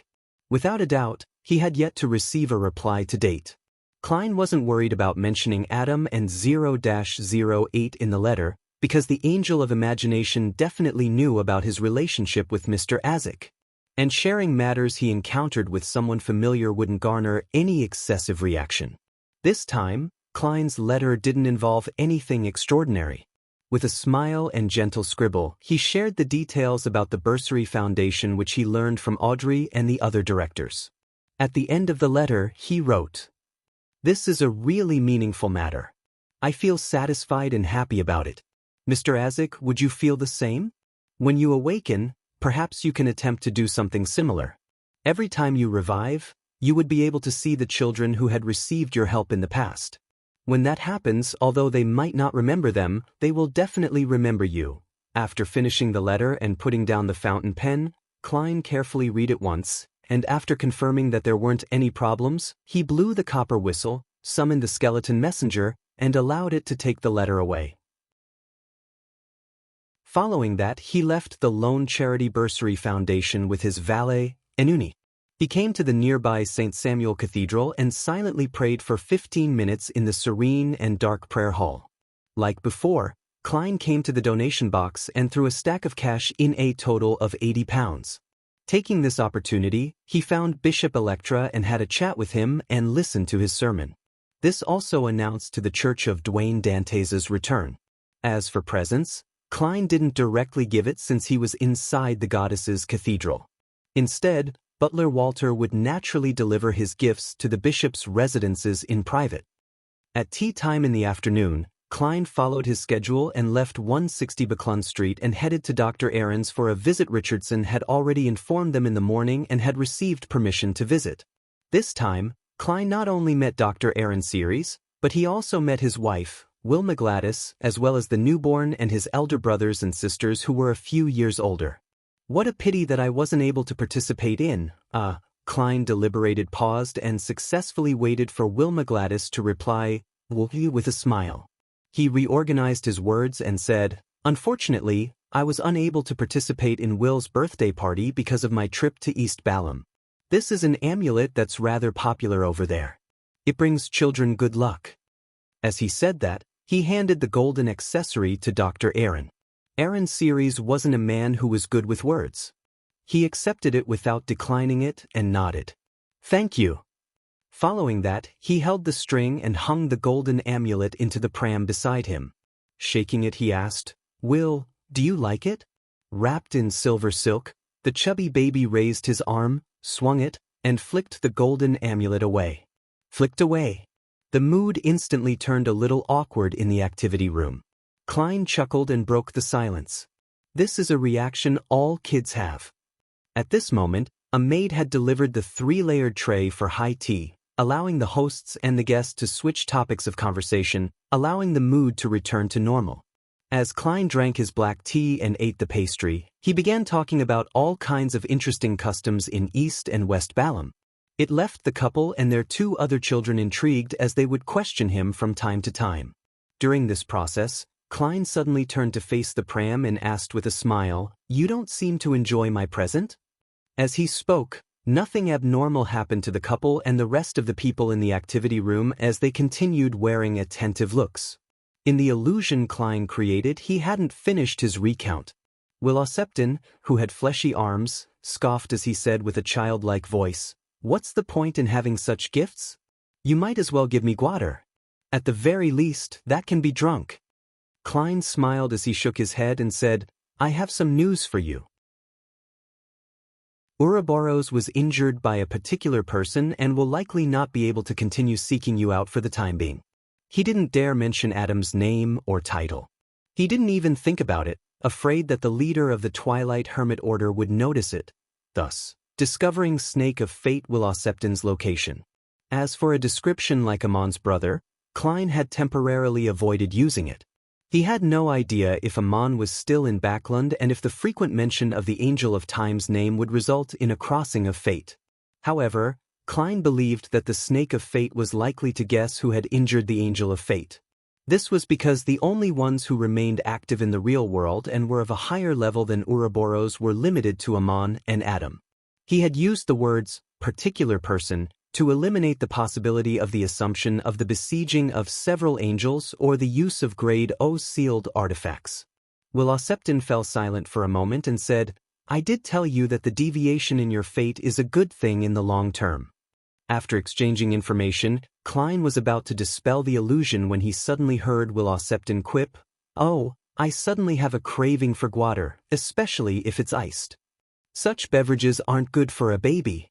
Klein wore a serious look as he dispelled the illusion, reaching out his hand to receive the cup of ice cream a maid had delivered. Then, under Aaron's and Wilma's watch, he scooped some ice cream with the silver spoon and teased the baby with a smile. Will, do you want some? Do you want some? Ma'am Wilma immediately chuckled.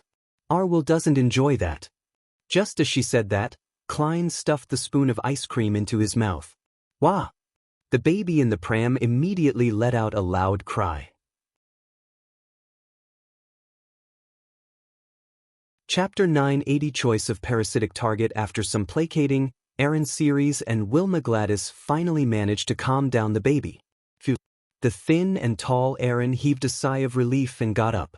Nudging his gold-rimmed glasses, he nodded at his guest with an apologetic look. After organizing his words for a few seconds, he said, Sorry about that. Children are often like this. Indeed. Klein smiled in reply, indicating that he didn't mind it one bit.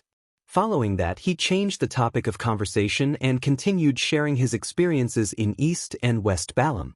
During this process, he made use of his Beyonder powers once more, making everyone in the activity room fall under the effects of an illusion. Then he picked up the ice cream which he hadn't finished, changed the spoon and got up with a smile. Walking to the pram, he asked gently, Will, do you want some? Without waiting for the chubby fellow wrapped in silver silk to reply, he said with a gentle tone, You're born now and should be able to fold a paper crane. This way, I don't have to visit often. You should know how suspicious it is. Will Septon's Ceres glared at him without giving him a reply. Klein didn't flinch as he took out a piece of high-quality paper and placed it in the pram. Then he bent down, scooping out some ice cream. A price is always exacted for what fate bestows, isn't it? Klein chuckled as he swished the spoon in his hand. In the pram, Will raised his left hand, wiping the tears that hadn't dried from his face, and mumbled, For Beyonders of the fate pathway, the exacted price needs to be paid first before awaiting bestowment. With that said, the chubby baby grabbed the piece of paper and folded a paper crane with great difficulty.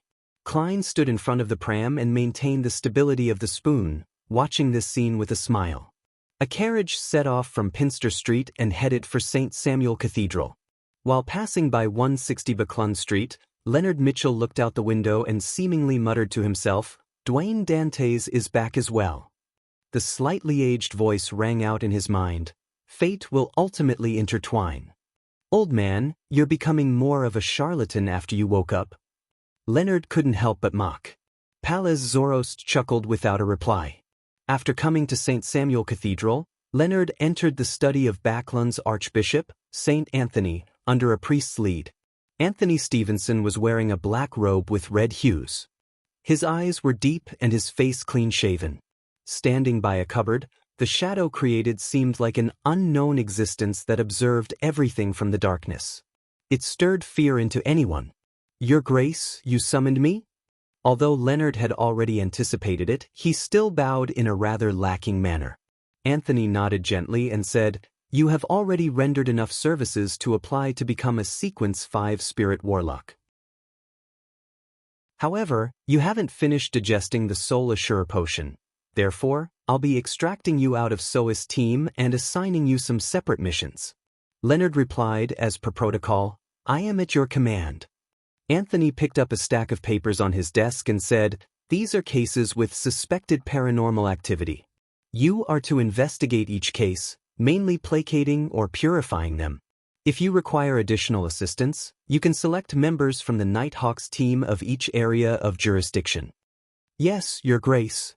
Leonard would have done similar tasks even if Saint Anthony hadn't instructed him to do so. Therefore, he had zero objections towards such an assignment. After receiving the stack of papers, he casually flipped through it and said, "Your Grace, what's Captain Soas' team busy with at present?" He had been focused on revenge over the past half-year, making himself appear desultory and insular.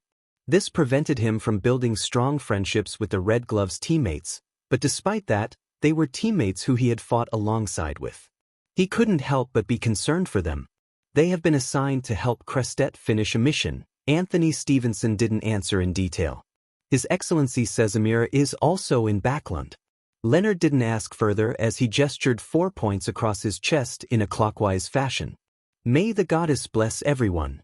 Praise the lady. Anthony did the same gesture.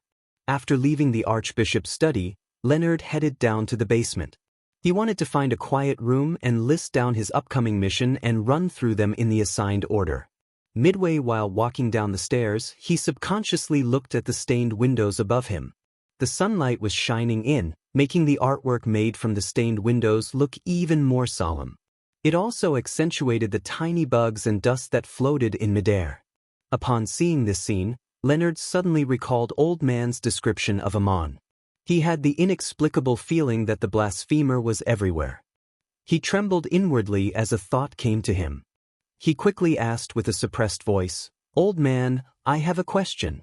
"What is it?" Pallas Zoroast asked slowly. Leonard asked with a suppressed voice, "Back then, why didn't you parasitize a bug? They're smaller and more concealed. You can easily hide in cathedrals without being worried that Amon would discover you. How long can a bug live? Continuously switching parasitic targets is extremely burdensome on the body. This way, not only will recovery not be possible by parasitizing it, but it will even worsen one's condition and shorten one's lifespan." Pallas Zoroast harumphed and said. Leonard was somewhat enlightened as he pressed, "What about other creatures? Those that live relatively longer lives and can enter a cathedral without being noticed." Pallas Zoroast immediately chortled before saying, "From the looks of it, you haven't kept what I've said to heart. This will only serve to make you suffer in the future. The higher the sequence is, the greater the inclinations towards losing control is, and the more madness accumulates. This is a trait of the characteristics, and it can only be resisted and suppressed.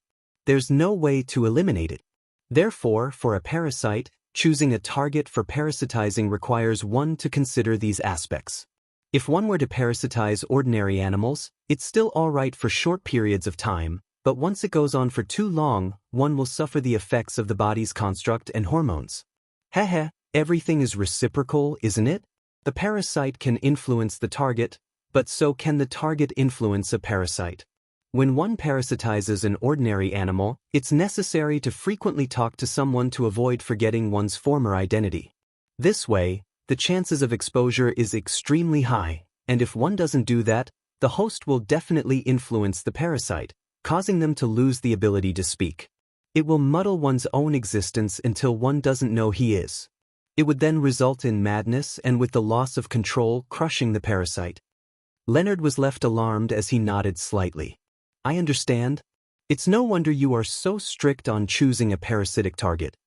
Are you trying to praise yourself?" Pallas Zoroast said. "To us, the best parasitic target is undoubtedly Beyonders of the same pathway. All aspects will be synchronized, and by nurturing them one sequence at a time, they can be made as replenishments for one's Beyonder powers. It would be the best medicine and a potential option for taking over the body." Upon hearing Old Man speak of such vile and terrifying matters so calmly, Leonard frowned slightly as he secretly heaved a sigh of relief. This meant that Old Man wouldn't do the same to him. Pallas Zoroast continued, "The second best choice would be Beyonders from the seer or apprentice pathways. The absorption of their powers wouldn't incur too much a burden on the parasite, allowing them to quickly recover. The next choice would then be smart Beyonders of other pathways. At the very least, communication would be good and cooperation would be possible. As for you, Leonard was just about to retort Old Man when he suddenly saw a bishop walking down from above. He hurriedly shut his mouth, held onto the railings, and sped up his pace. 7:30 in the evening, 39 Buckland Street, Member of Parliament Mock's house. Dressed in a tailcoat, Klein got off a carriage as he buttoned his clothes. Under the lit fountain's illumination, he entered the foyer and met Maury Mock, who was dressed in an olive-green military uniform with an orange-red sash across his waist. His chest was covered with medals, accolades of his achievements in war. His wife, Rihanna, was wearing a shoulder-exposing dress. She greeted Dwayne Dantes with a smile. "Welcome, our traveler. Everyone has been waiting for you to share your experiences at Balam this time. Should I launch a travel column at a newspaper company?" Klein replied with a joke. Mock knew that Dwayne Dantes had headed for Southern Continent to do business. Furthermore, it was a business he kick-started. Therefore, after exchanging a smile, he came close and gave him a hug, suppressing his voice by saying, "Well done." Klein smiled with a nod and asked, "Do you like the present?" He was referring to the bottle of River Valley grape wine that could be made into a sour cocktail. "It was excellent. I still fondly recall the taste," Mock said earnestly. Klein was about to enter the hall when he noticed something amiss. He did a cursory glance and asked out of puzzlement, "Miss Hazel isn't in? Has she been sent to study at an all-girls public school?" Rihanna sighed as she shook her head. "No, she's only sick. She'll head for public school only in September." "She caught a cold?" Klein expressed the concern a guest should have. Mock said with a helpless smile, "No, she was bitten by a rabid rat when she was at the manor in the outskirts. Her wound hasn't healed completely yet." Hazel got bitten by a rabid rat. Klein nodded in thought. "Did she see a doctor?" "Oh, has that rat been caught?" "The doctor gave her an injection to prevent any infections," Mock said simply. "That rat still hasn't been found. Perhaps we need to rear a few more cats in the manor." Chapter 981. Hazel's decision. After hearing Mock's reply, and combining what he knew, Klein guessed that the rat in the manor was likely the marauder demigod which had been by Hazel's side. As for why it went rabid and bit Hazel, he was unsure. He nodded slightly and tapped his chest 4 times in a clockwise fashion. "May the goddess bless her." After saying that, he walked past the host, entered the hall, and waited for the ball tonight to begin. In a particular bedroom on the 3rd story, Hazel was sitting on a reclining chair feeling dispirited, her feet curled up. Her left hand was wrapped in thick bandages, but there weren't any more signs of blood. Her expression was heavy, nothing like her usual arrogance. In the manor, her teacher, that was in the form of a rat, had suddenly bitten her. This resulted in her being stuck in a similar state, her entire being turbid and muddled. It was as though it wasn't her hand that was bitten but her heart. To Hazel, although her arrogance stemmed from her upbringing with her ability to absorb new information exceeding that of the average person's, her outstanding looks, her family's standing in high society, and her maturity compared to her peers, those feelings were still within normal boundaries before she gained extraordinary powers. None of the aforementioned traits made her feel that she was different from others or that she was fundamentally superior to ordinary people. Therefore, with her teacher, who maintained her sense of arrogance while being a representation of her fortuitous encounter and the source of her strength, suddenly becoming a real rat, to the point of not being able to speak clearly and even bite her without any reason, it left a deep impact on her. She began to question if supernatural powers represented being extraordinary or a monster. Amidst her thoughts, Hazel subconsciously pulled her black-green hair to the back of her ear and felt frustrated with the melody that came from downstairs. At this moment, she heard the creaking sound of the door as she turned her head in hesitation. Walking in was a gray rat with slick fur. Its eyes were deeper than its kind, closer to dark red. "Hazel," the rat said in a deep voice.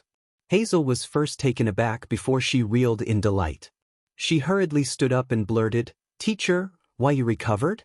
Just as she said that, she saw gray rats crawling out from the corner of her bedroom, balcony, and bed. All of them had dark red eyes but could only produce squeaking sounds. Hazel took a step back in shock, overturning the reclining chair. Her body staggered, almost to the point of collapsing. It took her a great deal of effort to recover her balance. At this moment, she discovered that the red-eyed rats had vanished. The door had been shut tightly, having never opened. Everything that had happened was a hallucination or a nightmare that stemmed from the worries inside her.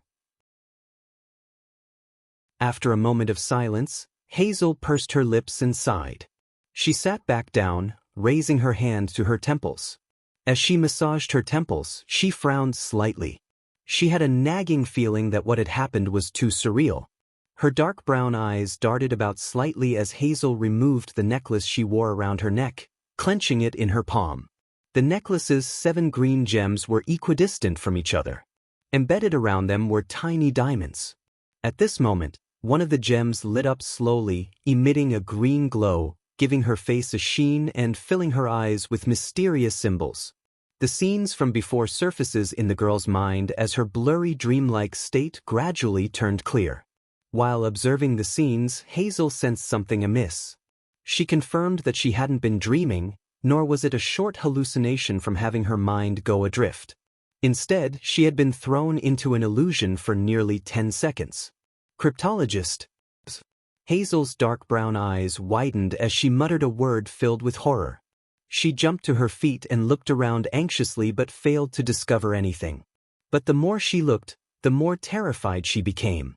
She had no idea what she would encounter next, nor did she understand what the person who created the dream was up to. The only thing she was certain of was that the other party's level and strength in the supernatural domain far exceeded hers. This shattered what little pride she had left. After a few minutes, the entire bedroom remained silent.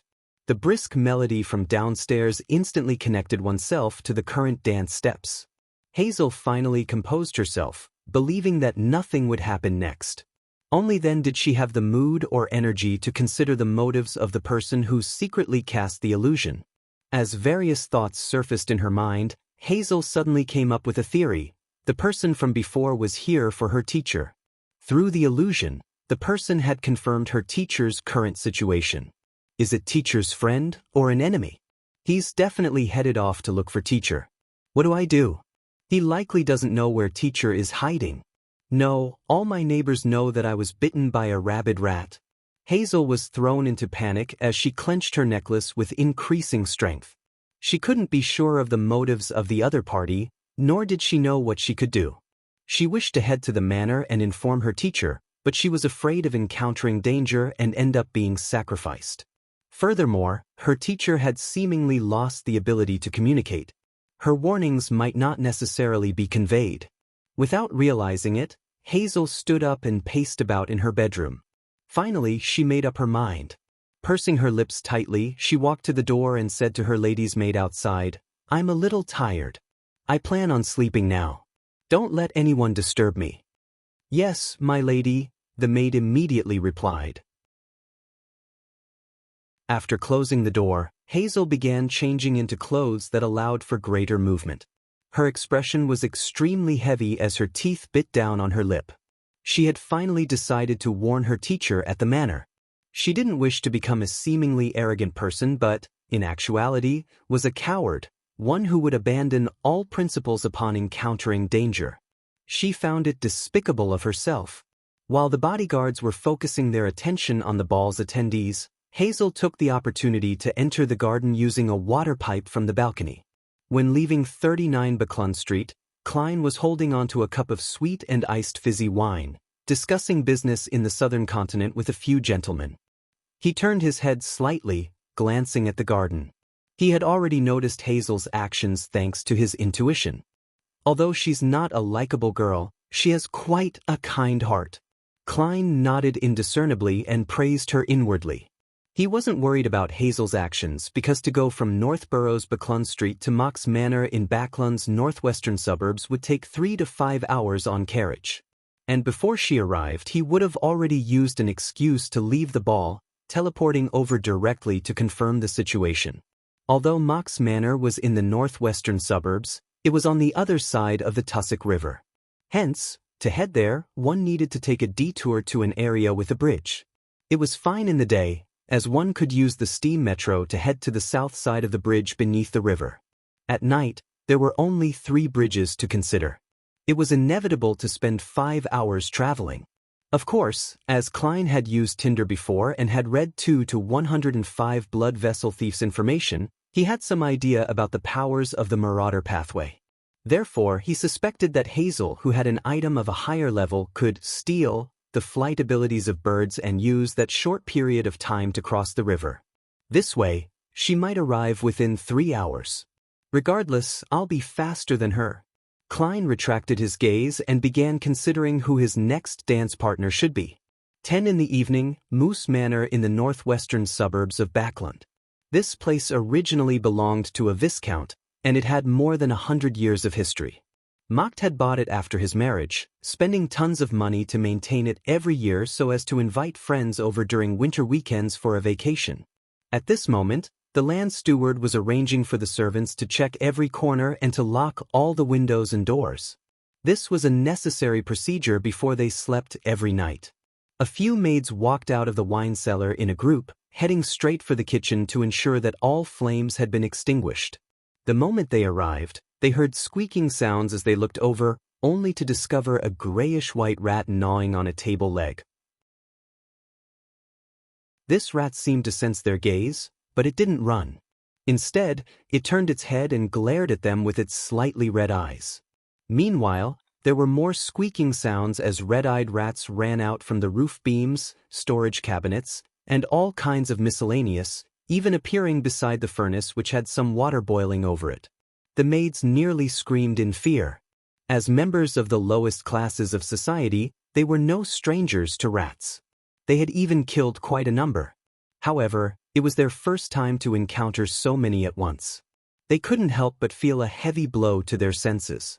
"We need to get Guide and the others to deal with this," a maid left the kitchen and suggested in fear. Another maid nodded immediately. Miss Hazel was bitten by a rabid rat. "These don't look normal in any way." As they spoke, they retreated a great distance back, distancing themselves from the kitchen. At this moment, a figure quickly appeared on the table. He wore a white shirt and black vest under a dark-colored formal suit. On his head was a half-top hat, and he had a pair of bright leather boots. This figure slowly lifted his head while holding down his hat. He surveyed the surroundings, revealing his black hair and brown eyes. He had a thin face and cut features. He was none other than Gehrman Sparrow. Having left the ball ahead of time, Klein returned to Dwayne Dantes' residence and entered his bedroom. Then he teleported over with Winner and Uni. Of course, the latter had been left outside the manor to allow for any instantaneous switches in positions. The rats reflected into his eyes as Klein pulled the human-skinned glove on his left hand, casting his gaze towards the flower bed in the manor. Almost at the same time, the rats in the kitchen stirred as their movements turned sluggish. However, they quickly returned to normal. They had become a bizarro sorcerer's marionettes. And Klein could control as many as 50 marionettes, a number that would rise once he finished digesting the potion. You're tuning in to the Passion Pages YouTube channel. We're so grateful for your support, and don't forget to subscribe to join us on this incredible journey through captivating stories. Your generosity through donations truly makes a world of difference, as it's the primary source of revenue that allows me to expand and enhance this channel for you. Thank you from the bottom of my heart for being a part of this adventure.